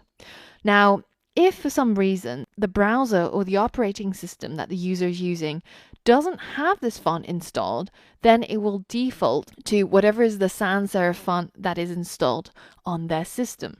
Now, that's a little bit scary because that kind of means that I might think that I've designed my website to look like this, and I think it looks perfect just like this. But on somebody else's system or browser, they might be getting a completely different style with different font heights and just a different look and feel. So there is such a thing called web-safe fonts. Now, what this means is that there's a set of font families where most operating systems will be able to render it correctly. And for the serifs, that includes Georgia, Times New Roman. For the sans serif, that includes Arial, Comic Sans, Impact, etc. Although these are called web safe fonts, and it's basically saying that if you choose these sets of fonts, then you have the maximum chance of getting it rendered correctly as you're seeing yourself when you're designing it. But actually, no font is 100% web safe. And if you head over to cssfontstack.com, then somebody has actually painstakingly listed all of the fonts that are in common usage and what is the percentage of users who have it installed separated by their operating system. So as you can see, the font that most people have is Arial. So 99.8% installation on Windows, 98.7% on the Mac.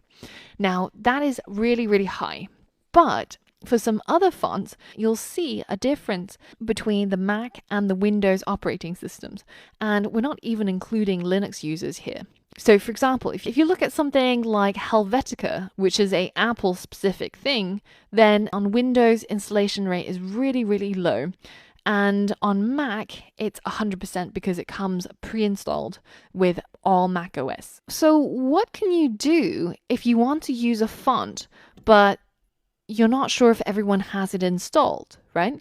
For example, if I want to use Helvetica, then there's only 7% of users on Windows who are going to see it rendered in that font. Well, then you would need fallbacks.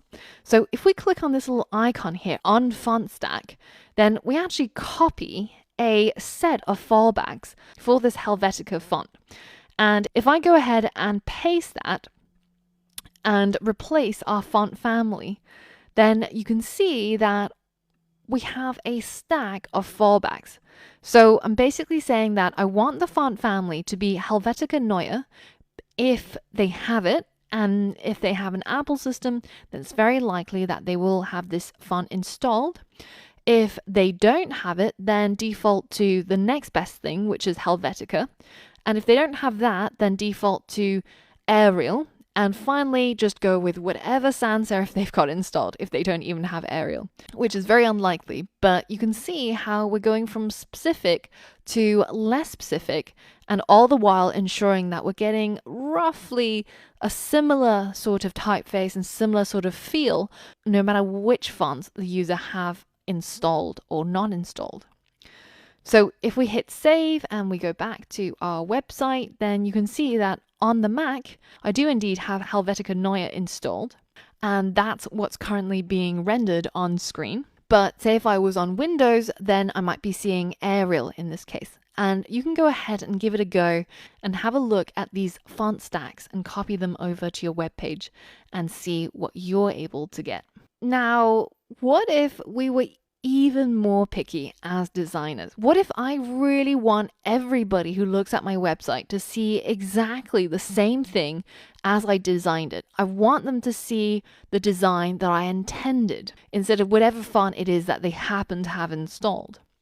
And for example, if I was using Helvetica, then pretty much like 93% of Windows users are just going to see Arial. What if I really hate Arial?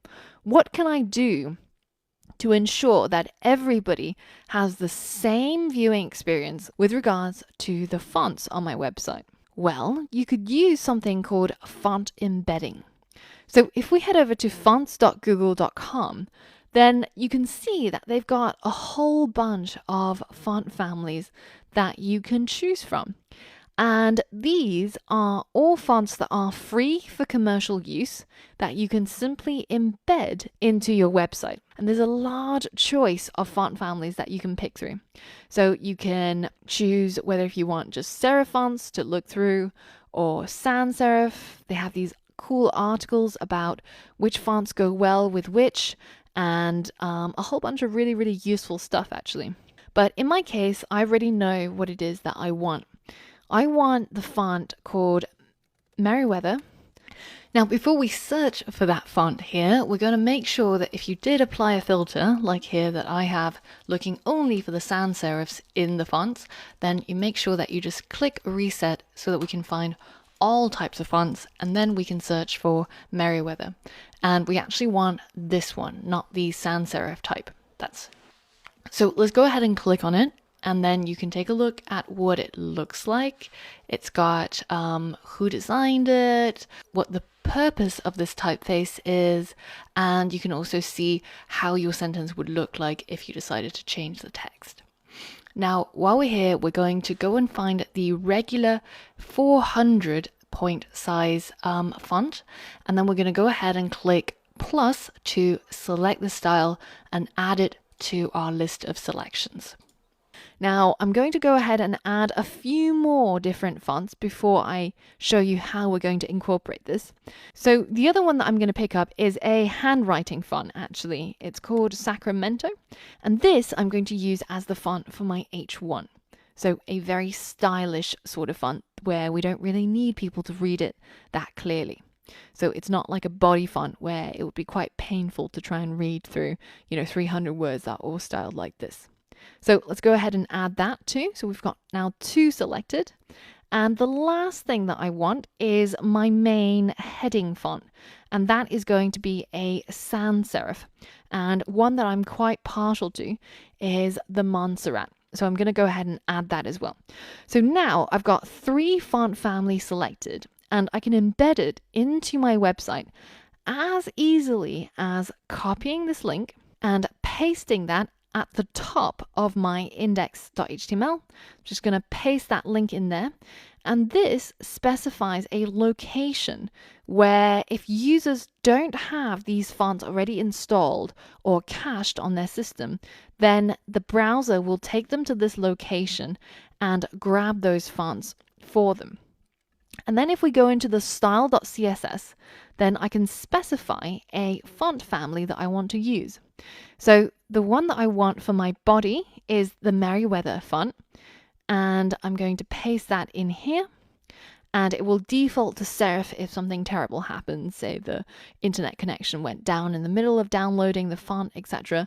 But you can see it's not a large font stack because in pretty much 99.99999% of the time, this is the font that everybody is going to see because we are embedding it instead of presuming that people already have it. Now for my H1, I'm going to use the Sacramento. And for my H2 and also H3s, I'm going to use the Montserrat. So let's go ahead and put those in there, and let's just hit Beautify to rearrange everything. And let's hit save, take ourselves back over to our website, hit refresh, and voila. Our text is now beautifully styled using the fonts that we chose from Google Fonts. So feel free to have a mess around with the different fonts that you might like or you might want to incorporate to your website, and then simply add them to your selection, include the link in your index.html, and start using them in your CSS like so. Now, in the next lesson, I want to go and do a deep dive on different fonts and different typefaces.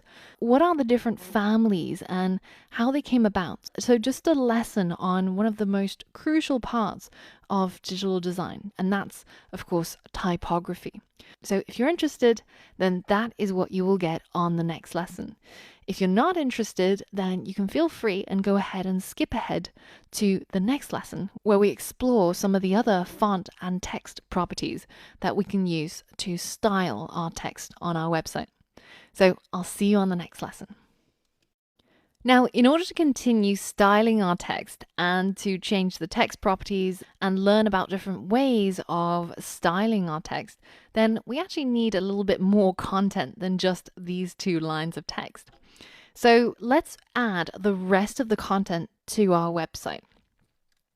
Now, if you look inside the resources for this lesson, then you will find a download link where you can get the stub code that I've created for you. Now, once you download it, then you can right-click and open it using Atom. Now, this is what I've created for you, and it's basically just the structure of the rest of our website.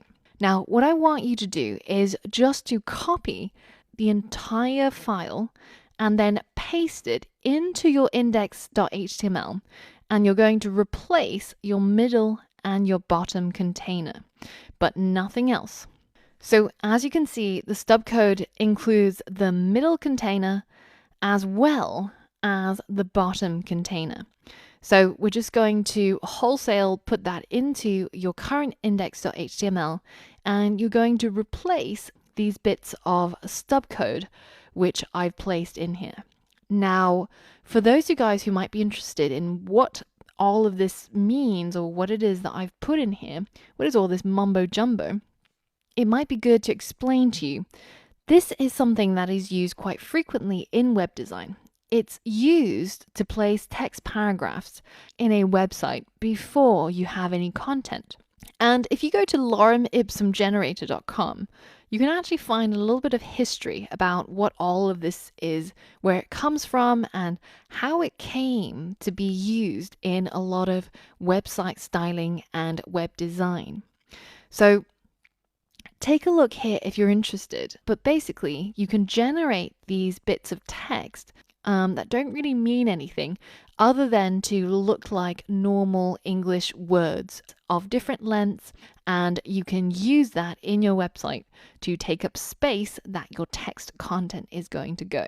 So you can generate, say, 1 paragraph or 5 paragraphs, and there's even other generators where you can get more specific than that. For example, you can have 4 sentences or specify the number of words.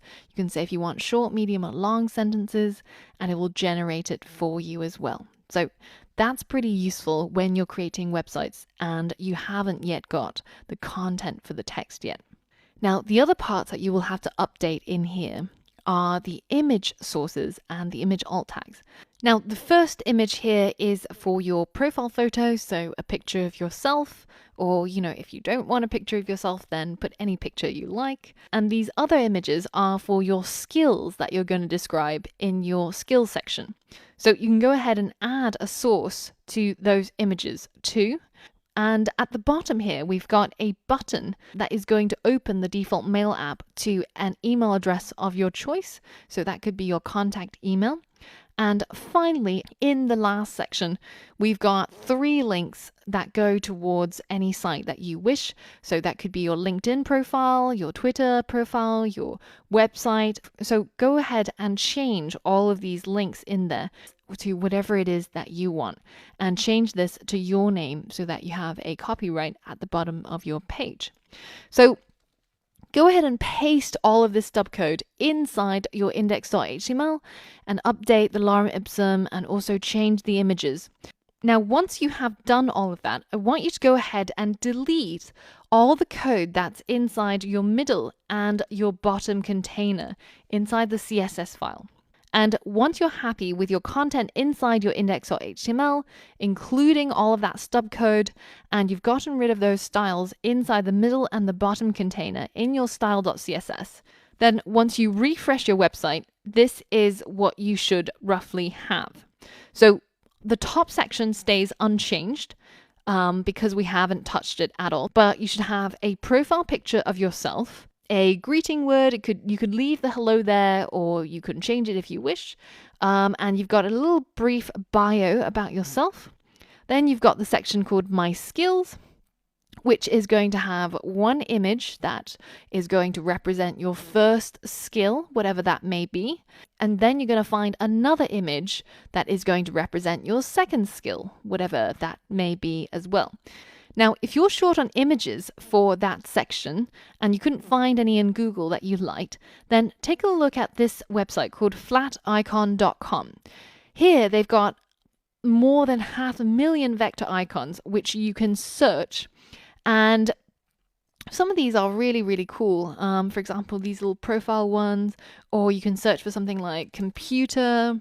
And you've got these really nice packs that you can use free for commercial use as long as you give adequate attribution. So then if you have a look at each of these icons, then you can download them as a PNG in whichever size you would prefer. And you can insert those into your web page as a relative URL. Now, if you happen to find a nice looking image on Google, or you found an image of yourself, then you can simply get the URL by just right-clicking and copying the image address and pasting that into the source on your website.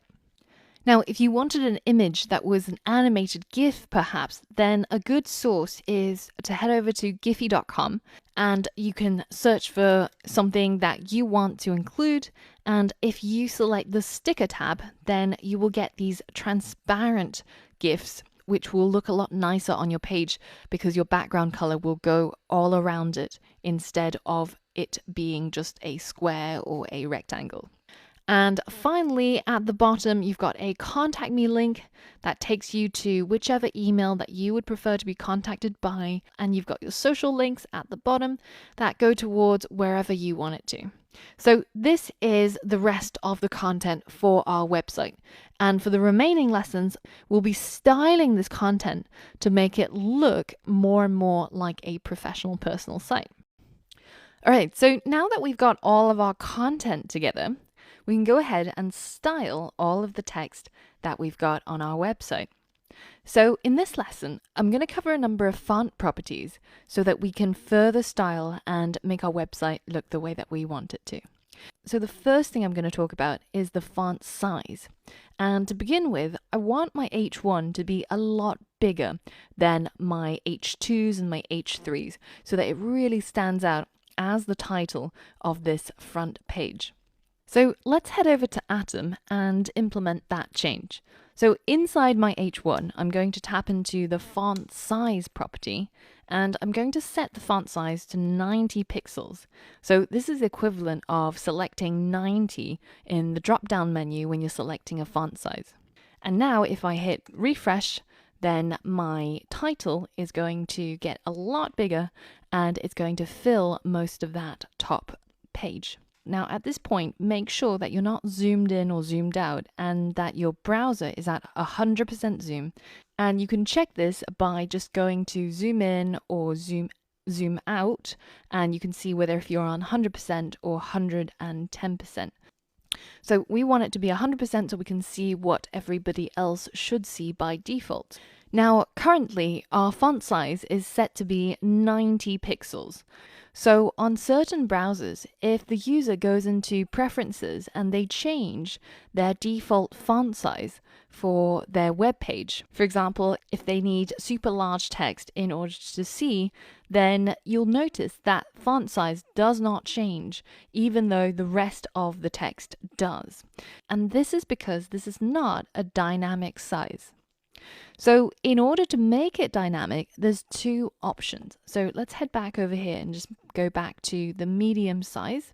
And if we go into Atom, then instead of using pixels, instead we can use something like a percentage. So 100% in terms of font size is actually a 16 pixel size.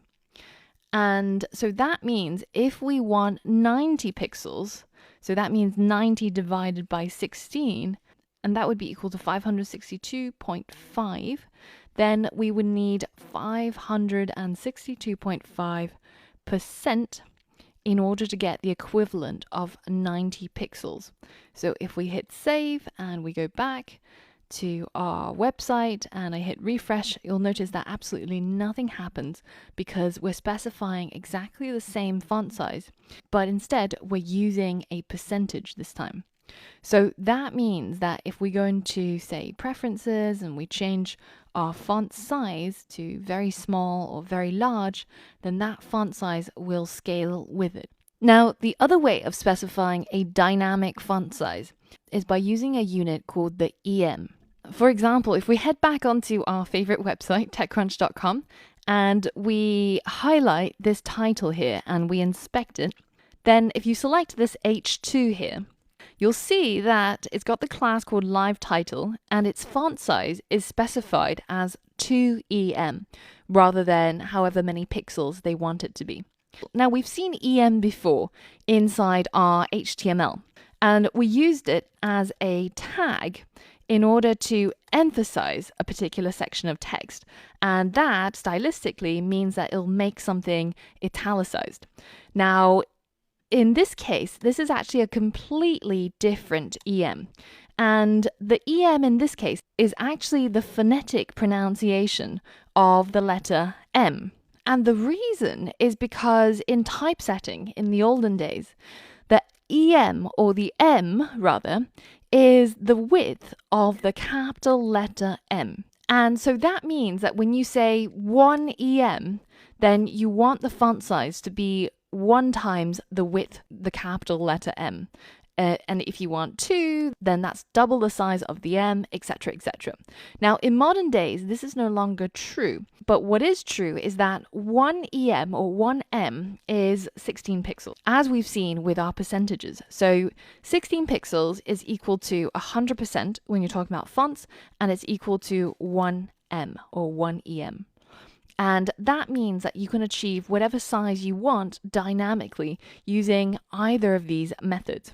So, for example, as we calculated before, 90 pixels is equal to 5.625 EM. And so that means that if we replace our font size with that number and we hit save and we go back to our site and we hit refresh, then you'll see again the font size does not change because they are all the same. It's just using different ways of specifying the same size. So then the question you might have is, why would you use one over the other? What does it matter?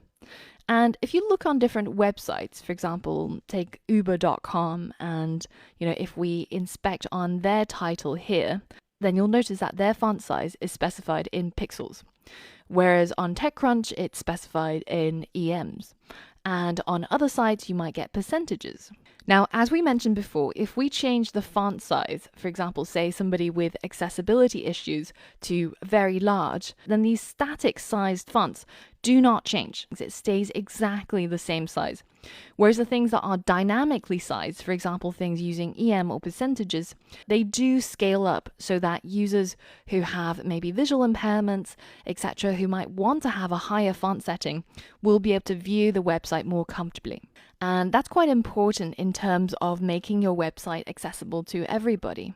Now, the argument against that is some web designers say that people with visual impairment these days are more likely to zoom in rather than changing their default font size. And they're more likely to have a higher zoom in order to read all the text on page.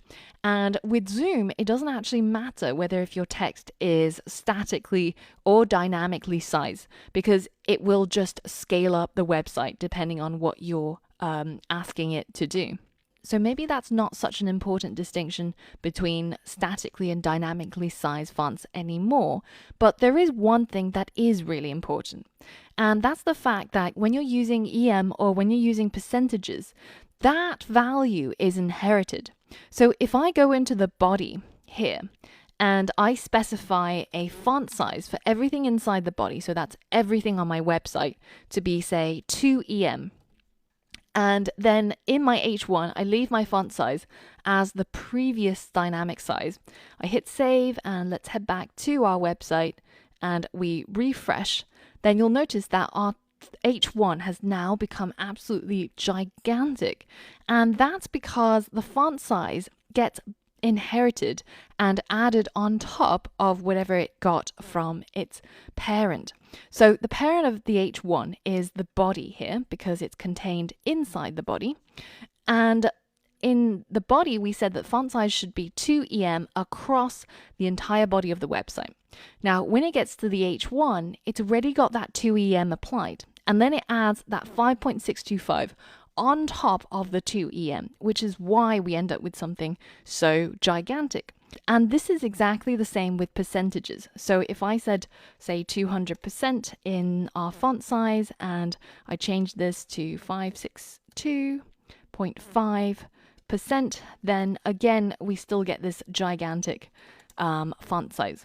But say if I said, the font size should be 20 pixels and over here it should be 90 pixels, and we go over here, we head back and we refresh, then you see that that font size is staying as 90 pixels. It does not matter what its parent's font size was because these are static sizes. So that means it can get a little bit dangerous. For example, if you wanted all the text inside your body to be 200%, which remember is 2 times 16 pixels, which is 32 pixels. Now that works fine until you get to a point and you forgot that you did that. And over here, you ended up setting your 5.625 EM or your percent. And then all of a sudden, oh, what's going on? Why does it look like this? And you have to go and debug and try and figure out where did it get this font size from. So for example, we can inspect in our Chrome developer tools and you see, okay, so it's got font size 5.625. That's what I want. But do I have any font sizes anywhere else? And here in the body, even though it's crossed out, that 200% is still being applied.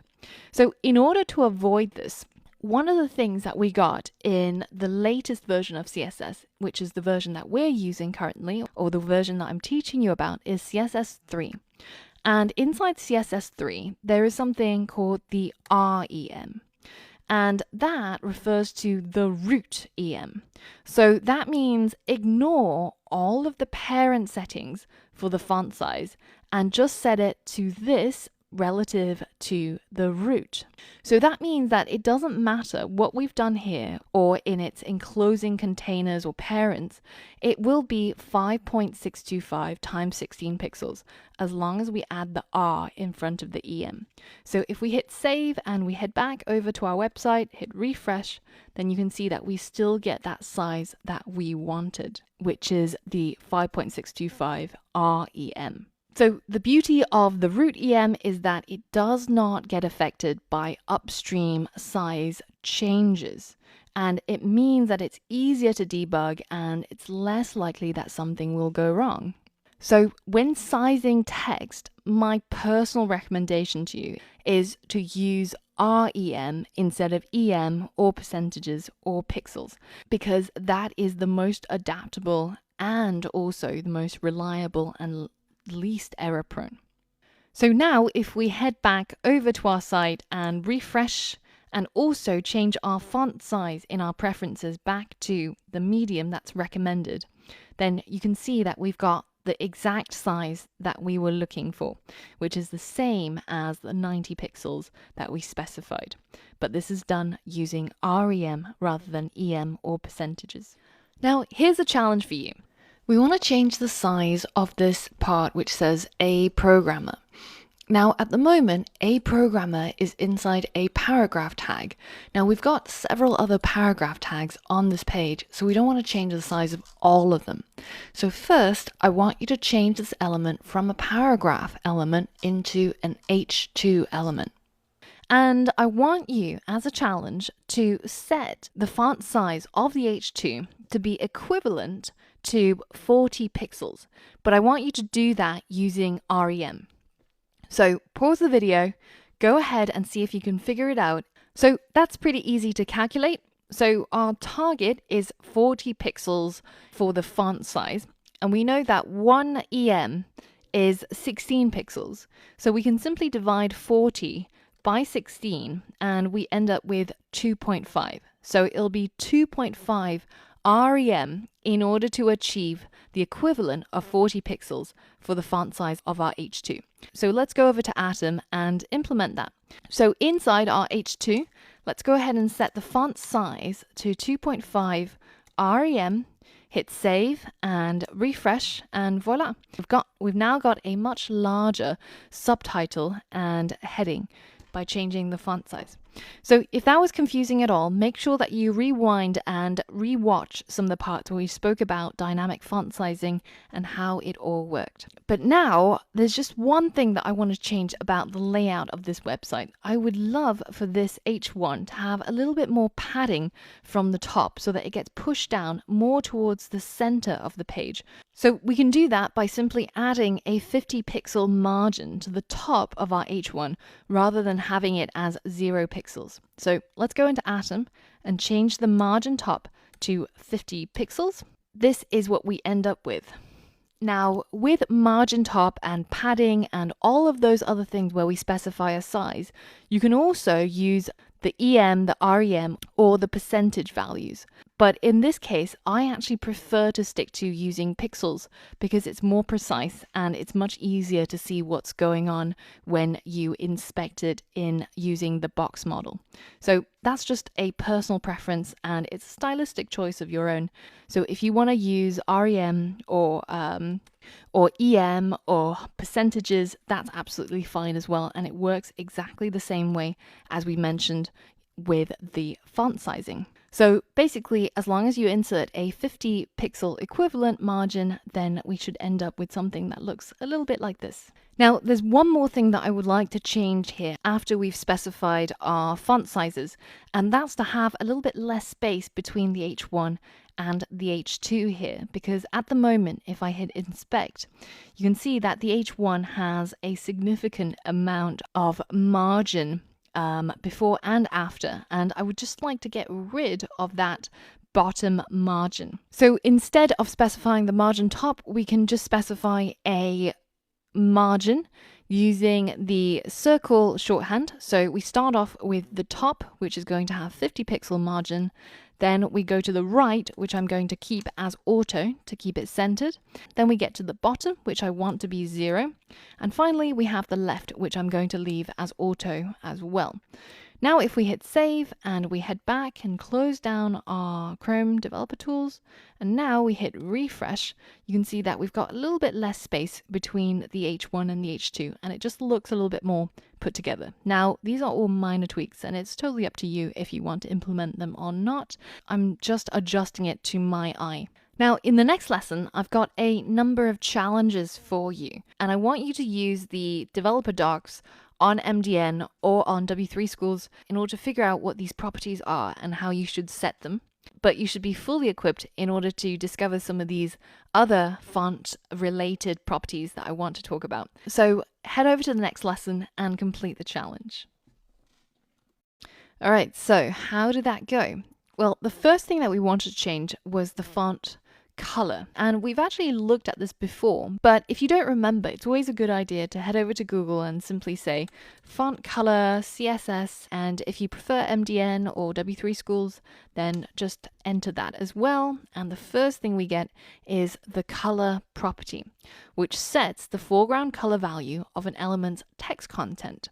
So that is pretty much what we want, right? And we can set it using this particular rule using the hex code that I provided. So let's head over to Atom, and inside our H1, let's set the color property to that hex code, which was 66BFBF. And we wanted to do the same for our H2. And for our H3, we wanted the color property to be set as 11999E.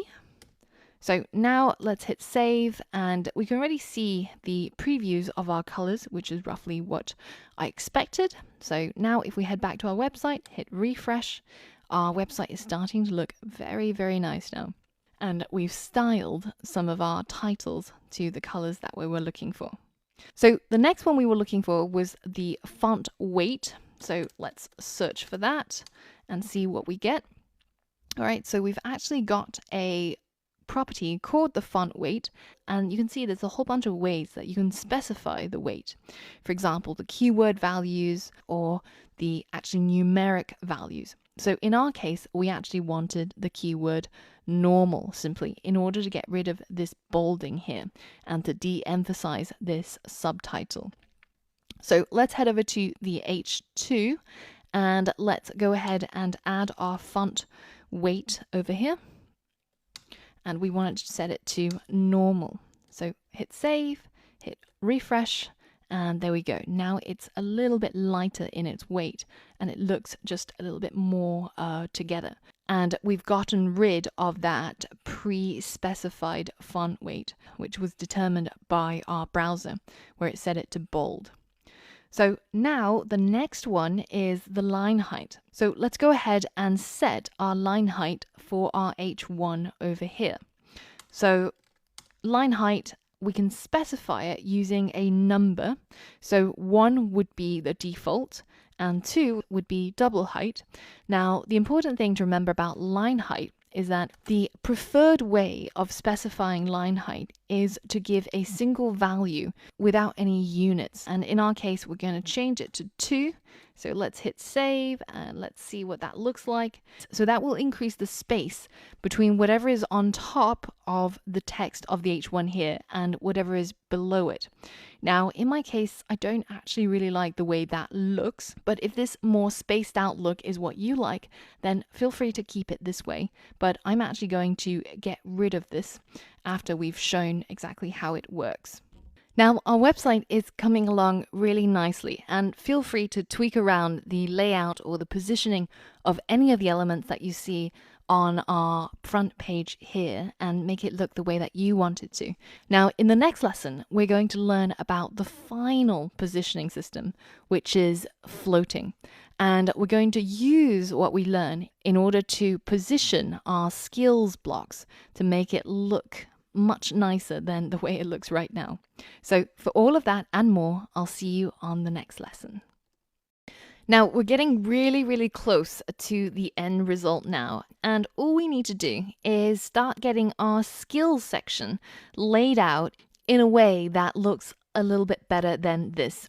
So the first thing to notice is that if I switch on pesticide, you can see that we've got the skill section, and inside the skill section there's 2 divs. And if you look in the code, then you'll see exactly the same structure here. So this div is the skills div, which contains 2 further divs, which are the skill rows. And if you prefer to visualize this a little bit easier by seeing which is the opening tag for the div and which one is the closing one, you can actually head into Atom and change your preferences in your editor section to show the indent guides. So now you can see that you've got these lines that show you which div matches with which closing element. Now, I actually prefer this off just because I find it too cluttery, but it all depends on how you wish to visualize it. But the important thing is that we've got these 2 divs that represent 2 skill rows. And I want you to make each skill row have only 50% the width of the screen. So at the moment it's 100% because it's a block element, but I want you to change that to make it only 50%. So pause the video and complete the challenge. All right, so this shouldn't be too hard. If we head into our styles.css and we go ahead and add our skill row, and just make sure that you check to see if you've got any typos between the way it's named here in the class attribute and the way that you've targeted it over here. So we want to change the width to 50%. And we can hit save and refresh, and you can see that even though our width for the div is now 50%, because it's no longer 100%, it's no longer centered in the middle of our website. So how can we fix this? We've seen this before, and as a challenge, I want you to restore this skill row to the center of the web page. So pause the video and see if you can figure out how to do that.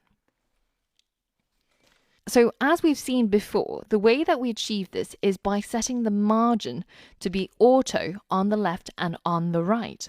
So let's go ahead and do that. So we can set the margin for this skill row to be auto, and that just means auto on all 4 sides, which will center it if we refresh our web page. Now, at the moment, that div is a little bit too close to the top heading and to the next div.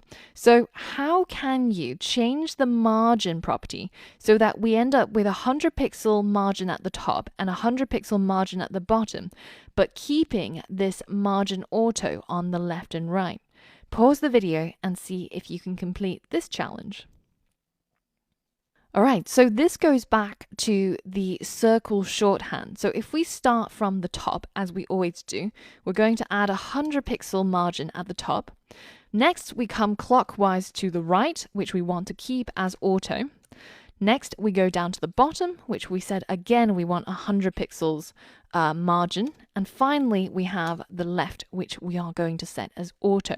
So the left and the right are auto, the top and the bottom are 100 pixels. Let's hit save and let's refresh, and we can see that margin now in action.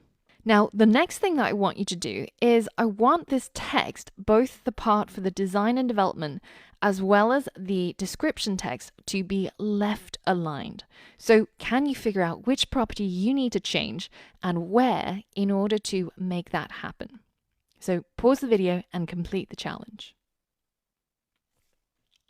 All right, so all we need to do is to go into the skill row and change the text align property.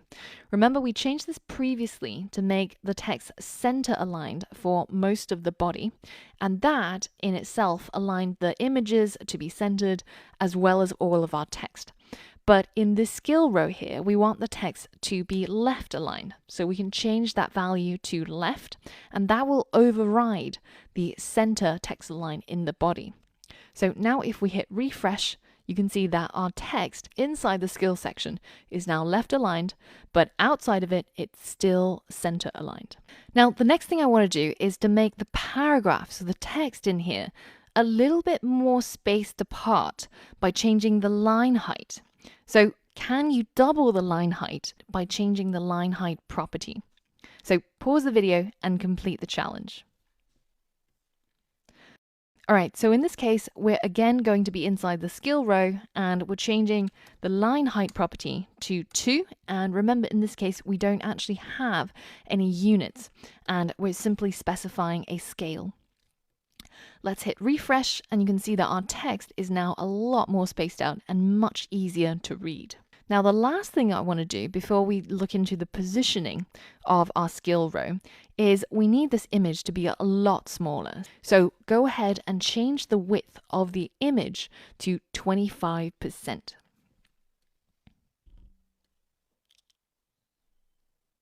All right, so in order to target the image, we need to specify their class names. So one is called code-image and one is called chili-image. Now, this is just the classes that I've added for my own images. You might have named these classes differently because you might have different images.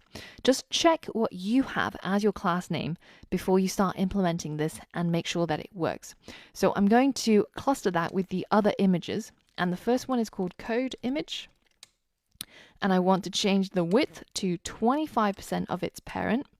And the next one is the chili image. And this again is going to have a width of 25%. Let's hit save and let's refresh. And you can see that they are now the same size, even though they weren't before, because they're now scaled down based on the width of their parent, which in this case is actually the skill row. So it's now a quarter the width of the skill row, which itself is only 50% the width of the entire page. So now comes the really interesting thing. How can I make my text wrap around my image? So I want this skill row to be a lot stouter, so less in height, and I want this image to be on the left, but I want my text to be on the right of the image and wrapping around the image as necessary. Well, this is where the topic of this lesson comes in, and that is, of course, floating. So we can make the image float to the left of the text and make the text wrap around it by simply changing one property, and that is the float property. So if we go into our code image and we change the float property to float left and we hit save, once we refresh, you'll see that our image is now on the left of our skill row and our text is now wrapping around the image in order to display both of these on the same line. Now, it looks a little bit odd having the text right up next to the image. So can you figure out a way of having 30 pixels of space between this text and this image? So pause the video and see if you can complete the challenge. Now, there's a couple of ways that you can do this. You can think about padding or margin. In this case, in order to apply a margin to the text, it would be kind of difficult because they're completely separate at the moment. We've got an H3 and we've got a paragraph. Now, you could add a div to wrap them together and add a left margin to that div.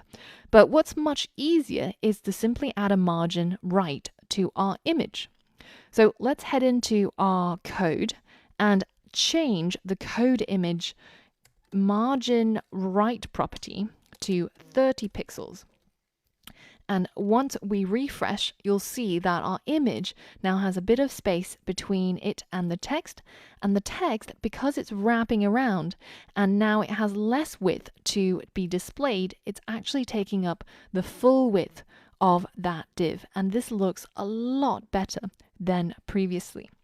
Now, as a challenge, I want you to use the same principles of floating to make this image appear on the right over here, and for the text to wrap around that image and to have the same amount, so 30 pixels of space between the image and the text.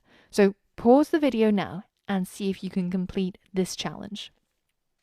All right, so pretty much the same principles here, but in this case, we're not floating left anymore because we want it to be on the right of the text. So in that case, we have to change the float property to right instead of left. And that will mean that the text will wrap around the image on the left. And then we just have to add in that margin left of 30 pixels on the image in order to get it to have the same amount of space as we had up here. So this is looking pretty sweet, and we're getting very, very close to our end result that we're looking for. Now, sometimes when you float an element, you might not want all of the text to be wrapped around it. So, for example, say if we only wanted that title to wrap around this image and to be on the right of the image, then we can actually use another property to make sure that this text does not wrap and end up at the bottom over here below the image. And that property is called clear. So if I target the paragraph here, let's give it a class, let's call it maybe code skill description, and I'm just going to copy and paste it down here. And if I use the clear property to clear its left side, then that prevents it from wrapping anything on the left. So let's go ahead and try that. Clear left, hit save, refresh. You can see that that paragraph is now pushed to below the image, which is floating.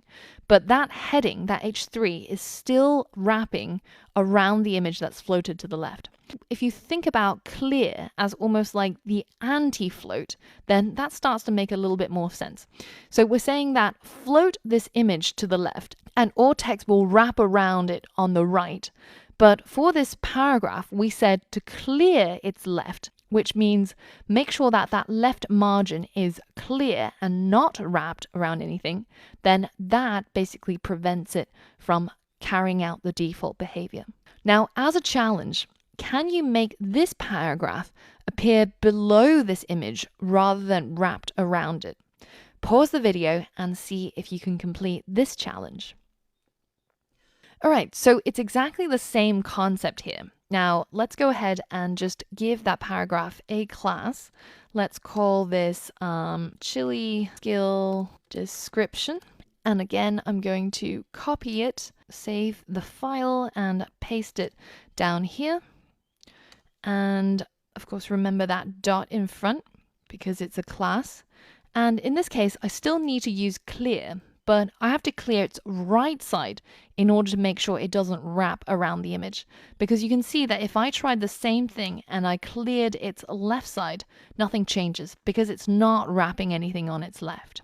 But if I change this to right, then you'll see that it now appears below the image and it's prevented from wrapping the image that's floated to the right. Now, I'm actually going to go ahead and clear both of these CSS rules because I actually prefer the look that we had previously, and I'm going to get rid of these classes as well. And this is the final result that we want to keep. Now, as they say, with great power comes great responsibility. Float is one of the most commonly used and abused CSS properties. The thing to remember is that it has a whole bunch of corner cases, and I recommend to only use float when really, really necessary, and only use it for what it's meant, which is wrapping text around a certain element. And don't use it for positioning. Instead, use what we learned about positioning, like relative or absolute positioning, or using the margin and the padding for the layout and the positioning of your website, and to leave the float property only for the cases of wrapping text. Then you will surely get into less trouble and less problems than if you try to use a float just as a sort of free-for-all layout property, which you see a lot of people mistakenly do. Now, looking through the Q&As, one of the issues that students often have is that their design is not being laid out correctly like what you see on screen.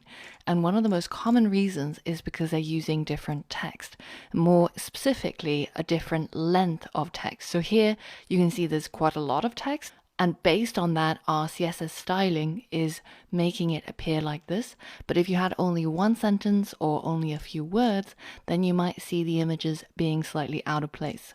Further, if you display this on a larger screen size, or if you actually just grab the corner of your browser and you toggle it around, you'll see that as you shrink or expand the browser, your design is going to break and it's not going to look like it should, as you see here. Now, the reason for this is because our website is not yet responsive. And I'm saying not yet because in the coming lessons, when we learn about Bootstrap, when we learn about more advanced CSS, then we're going to be able to fix this problem and make our designs look the way we want it to in all screen sizes and in all dimensions. So don't worry too much about that if you're having trouble fixing the layout. Just try to make sure that you're using the same content for your index.html as we have here in the lessons, and try to make sure that you've got your CSS code matching, and it should look right on most screen sizes. I'll need to toggle it a little bit. So we are really, really close to the end of this module. And in the next section, I've got a challenge for you to look at a specification of how we want the website to be finally laid out. And instead of me guiding you step by step through all the little properties that you need to change, I want you to figure out what you need to change in order to achieve the layout that I've specified.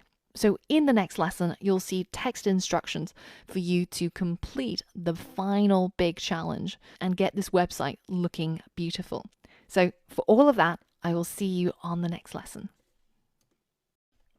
All right, so in the last lesson, there was a PDF that you could download which showed the end result of our website. And it shows how things would be laid out, what is the rough spacing between each of the elements, and how everything should look and feel. Now, I've also specified the hex codes for the colors that I'm using here, and I also showed you how you can go about getting hold of this button code. Now, in this lesson, I'm going to show you how I implemented this, adding in the rest of the CSS code that we need to achieve this look.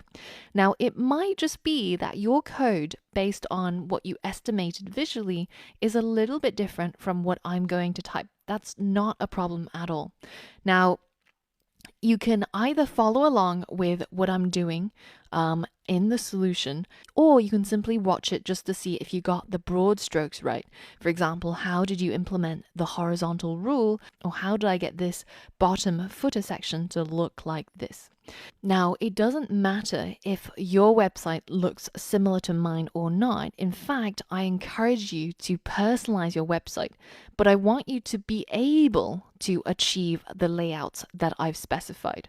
So after you're able to look at a specification like this, now I admit this is a very rough spec and I haven't given you the specific margins and paddings, etc. But it's a great skill as a web designer to be able to look at a sketched out layout or a mock-up and to be able to implement that in code inside your CSS and HTML.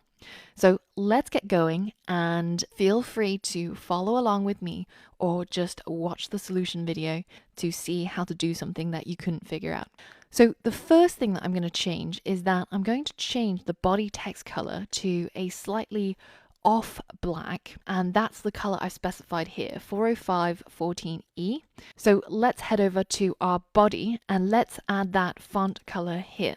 So that's going to be changing the color property, and it is 40514E, and that's this sort of dark grayish color that we're going to implement for the text inside our website. And that just makes it look a little bit more designed than previously, but it's still highly readable. So be careful about using really light grays when you're changing the body color, because if there's not enough contrast with the background color, then it can make it really difficult. Not just people with visual impairment, but even normal people, it'll be a strain on their eyes. So always go for something dark and high contrast. Now, the next thing that I want is to have a little bit more padding between the H2s and the text below them. So for example, I want just a bit more space between the hello and this bio, and also the my skills and the skills section. So let's head over to our H2 and add that padding bottom. And I'm going to add only about 10 pixels to achieve that. So you can see the effect is really subtle, but it helps to space things out a little bit. Now, the next thing I want is a bit of space between the middle section and the top section. So I'm going to add again 100 pixels of padding to the top and 100 pixels to the bottom to space it out between the middle, the top, and the bottom containers. But I don't want to add any further margin to the left and right. So I'm going to leave it as 0 so that it's stuck to the left and right sides of the viewport, which is the screen. So in order to do that, I'm going to use the shorthand where I say it's 100 pixels for the top and bottom and 0 for the left and right. So let's hit save and refresh. You can see we've now got a good bit of space between the top and bottom containers, and that looks a lot more natural than before. Now, the next thing I'm going to do is I want to format this little bit of bio here so that it's less in width and you can have a few more lines rather than this long line that's quite hard to read. And so I can do that by changing its width. So if I go into my index.html and I already have this class for that paragraph, which is called intro. You might have called it something else, or you may or may not have this class. Just check to see what you called this class over here, and then we can target it inside our styles.css. And I'm just going to put it below the pro class. So it's called intro. And I'm going to change its width to only 30% of its parent container, which is, of course, the middle container. So let's hit refresh, and you can see it's now a lot less in width, and it's now taking up 3 lines, which is much easier to read rather than one long big line. So, but the problem is now it's left aligned and it's no longer in the center of our web page. And that's because it's no longer edge to edge, and we now have to set the margin to auto in order to get it to be centered in the web page, which is exactly what we want. So I'm going to go ahead and add a margin property and just set it to auto on all 4 sides. And now you can see it's perfectly centered and it looks a lot nicer than before. So one of the things I added here was to make the line height double what it used to be, and that spaces out the text and makes it a lot easier to read. Now, I'd like to do that consistently across my website, so for the intro as well as the other parts of text. So instead of having that line height down in the skills row section, I'm actually going to cut that and add that to a paragraph level CSS rule. So I'm targeting all the paragraphs inside my website, and I'm changing all of their line heights to double the height that it used to be. And this makes it a lot more spaced out and a lot easier to read. Now, finally, I just want to adjust my clouds a little bit, just based on what I prefer it to look. So I'm going to change the top cloud to have 40 from the top rather than 300. Just make it go up a little bit. And then I'm going to make the bottom cloud only have a left of 250. So make it go further to the left. All right, so that is pretty much the top sections done.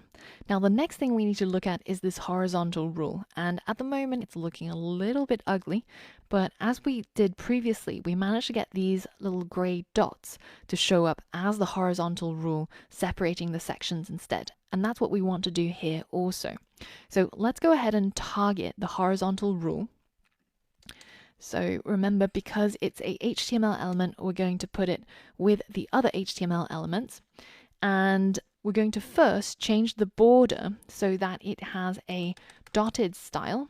And I'm going to change the color to a light gray, so an EAF6, F6. And I want it to be 6 pixels in width. So let's refresh that. Now you can see that there's now 2 borders, one above and one below, and enclosing a 0 pixel height horizontal rule. So if we now go and set the border bottom to none, then we can get rid of that bottom border to only have a single line, which looks the way that we want it to. So the next thing is to change its width, and I want it to be a lot narrower than that. In fact, I want it only to be about maybe 4% of the width. And it's important to use percent here so that it scales when my website scales. And finally, I need to give it some margin because at the moment it's far too close to everything else. So I want it to have 100 pixels of margin top, 100 pixels margin bottom, and I want it to be centered in the middle. So we're going to go for that good old margin property, and we're going to say top and bottom should be 100 pixels and left and right should be auto, so that we keep this centered in the middle. And that is looking really, really nice. And I know it's a very, very light color, but it's fine because it doesn't need to be red. It's just there to visually separate some of our sections. Now, the next section that we get to is, of course, this contact me section. And the first thing that I want to do is similar to this intro or bio bit of text, I need to make this contact me message a little bit less wide. So let's target that and change its width. So the contact message currently has a class called contact message. So let's go ahead and target that inside our CSS. So dot contact message, and we're going to change its width. And I'm going to change it to just 40% in this case. And that will make it go onto 2 lines, but it will also make it go to the left. So let's change the margin so that we have 40 pixels from the top and 40 pixels from the bottom, but the left and right should be auto. Now, the shorthand way of specifying that is by using the 3 element circle rule. So that's 40 pixels from the top, auto for the left and right, and 60 pixels for the bottom. Again, if that confuses you at all, make sure you take a look at the MDN developer docs for the margin property. So hit save, and we've now got more margin here than here, and it's also spaced so that it's automatically centered in the middle. Now, the final thing in this section is, of course, changing that contact me button from this horrible, ugly looking thing to something that looks a little bit more like a real button. And as we mentioned in the challenge, we're going to use the CSS button generator website. So the text I'm going to change to contact me, all caps. The font family will leave as Arial for now. The font color is just going to be white. And the font size we're going to leave as 20 pixels as well. Now, we're not going to change anything in the box, but we are going to change the border, and specifically that's the border radius. I'm going to change it down to 8 so that it's a little bit more square looking rather than rounded. And it's not going to have a border, but it is going to have a gradient background.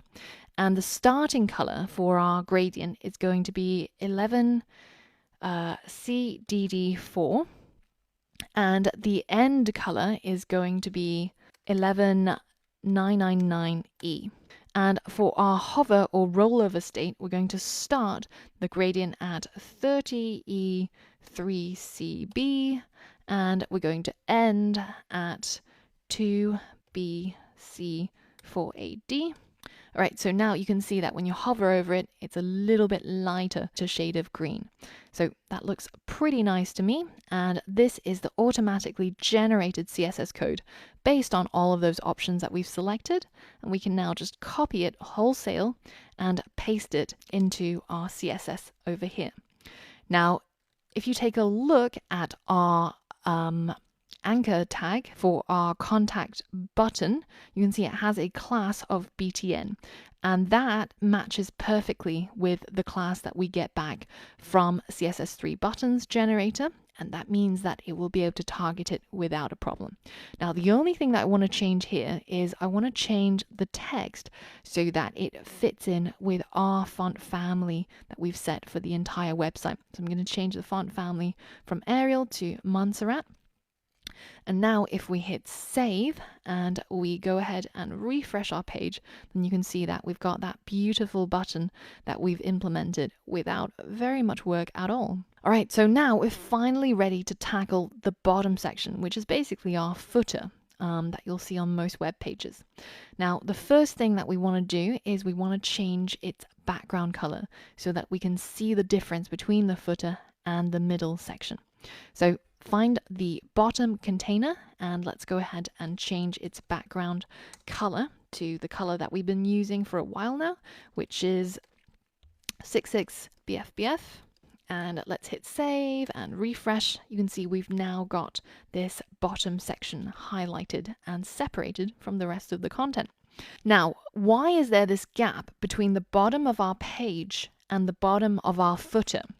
Well, the reason, if you inspect, is that you can scroll it all the way up to the top, and if you hover over that paragraph for the last copyright message, you can see that it's got a pretty large margin, 16 from the top and 16 from the bottom. And remember, that came automatically from the user agent style sheet, which comes from the browser, and that's 1 EM top and 1 EM bottom. So we have to either get rid of that padding, or we can pad out our footer a little bit more and make it a little bit taller so that it encompasses that padding for the paragraph tag. I'll show you what I mean. So if we go into our bottom container and we change the padding to 50 pixels up top, 0 left and right, and 20 pixels at the bottom, then that should be more than enough to cover the 16 pixels, which is the 1 EM padding for our paragraph. So if we hit refresh, you'll see now our footer goes all the way down to the bottom, and there is now enough space for that padding to be included inside the footer rather than outside the footer. So next, let's style our anchor tags. Currently, they're a little bit too squished up together and it's not looking very nice. So let's go ahead and target them by targeting all of the anchor tags. And let's first change the text color to what we have in the rest of our document. And the text color that I specified was 11999E. And let's add the property, of course. And let's hit save and refresh. You can see that we've now got a slightly lighter color than before, but it's still relatively readable against the background. Now, you can of course make that contrast more if you wish to, but I usually think that the text in the footer, you don't want it to distract from the main message, which is either contact me or whatever it is that you want to highlight to people. So I want to have that a little bit more muted. Now, let's make this text look a little bit more in line with the rest of our text. You can see that the anchor text is actually styled in a different font from the rest of our text. So we can change that to what we've got for the rest of our body, which is Montserrat, by just copying this line over here. Or, as you probably should to get more practice, just type it out. So let's update that, and we've got something that fits in with the overall look and feel of our website. And now all we need to do is just space them apart a little bit so that they can be easily distinguished from each other.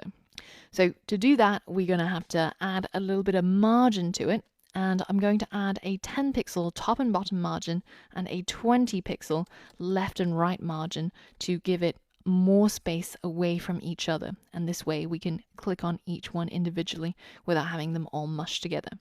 Now, the final thing that I don't like about this look is that by default, all anchor tags have an underline that shows you that this is clickable. Now, I want to show that in a different way by changing the hover state. So I want to get rid of this underline. And I can do that by changing the text decoration, which, remember, the browser automatically makes it underlined for all anchor tags. And I'm going to change it to none. So now we update that, that's gone, and that looks a lot nicer, and it doesn't look like a 90s website anymore, right? So as we said, we want to show that these links are clickable by making it have a different color when I roll over it. So I can target that using the hover state of the anchor tag.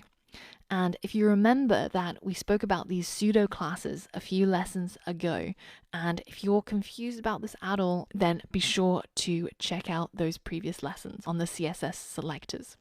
So for the hover state, instead of having a font color of 11999E, we instead want to have a EA F6, and that will just be a little bit lighter so that when we hover over it, it looks like it's definitely clickable, and that gives the user enough clues as to what to do with it. Now, the very, very final thing that I'm going to format is the copyright here, and I'm going to change its color to make it less assuming and also make it a little bit smaller. So let's go ahead and see what we used for that copyright message.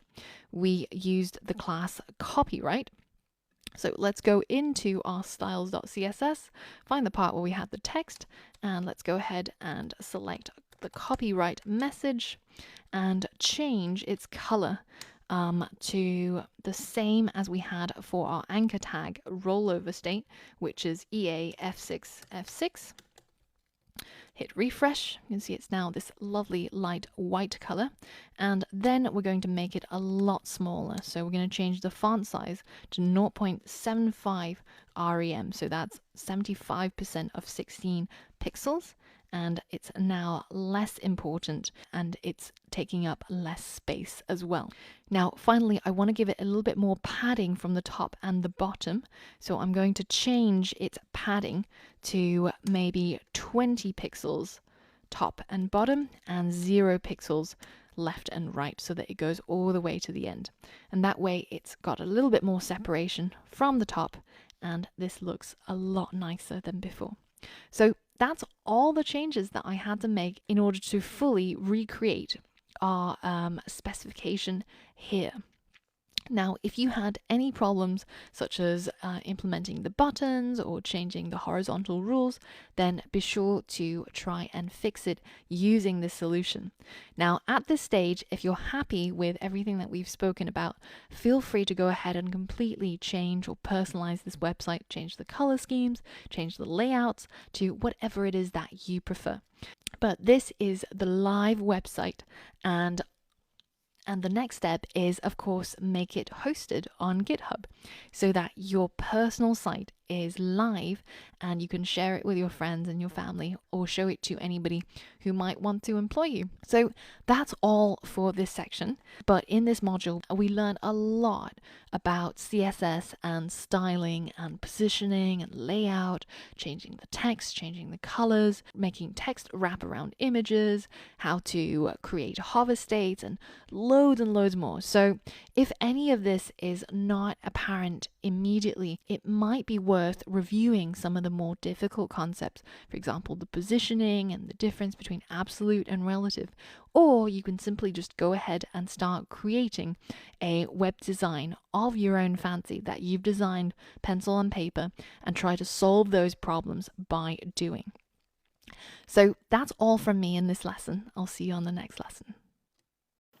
Hey guys, today it's Angela and the Office Crayfish. The Office Crayfish and I would like to congratulate you on getting this far. So well done for completing the last module, and we're both really proud of you.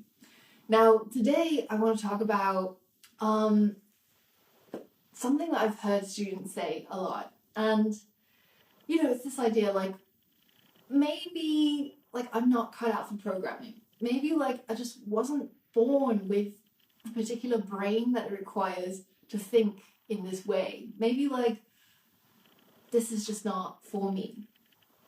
And, you know, why is it that so and so, like they just pick it up like that? Like, why are they like just born to do it, you know? And what I want to say to that is like, nobody is born to have a certain skill, right? Or, you know, there's a lot of things that require a lot of dedication to be able to achieve the result that people get. You just don't see it, that's all. Now, you know, you never see like a baby like just being born, it's all like really muscular, right? Like that doesn't happen. In order to get muscular, in order to get strong, you gotta go to the gym. You gotta put in the reps. Like nobody can help you with that. No matter how rich or how privileged or how smart you are, if you don't go to the gym, you're not going to get stronger.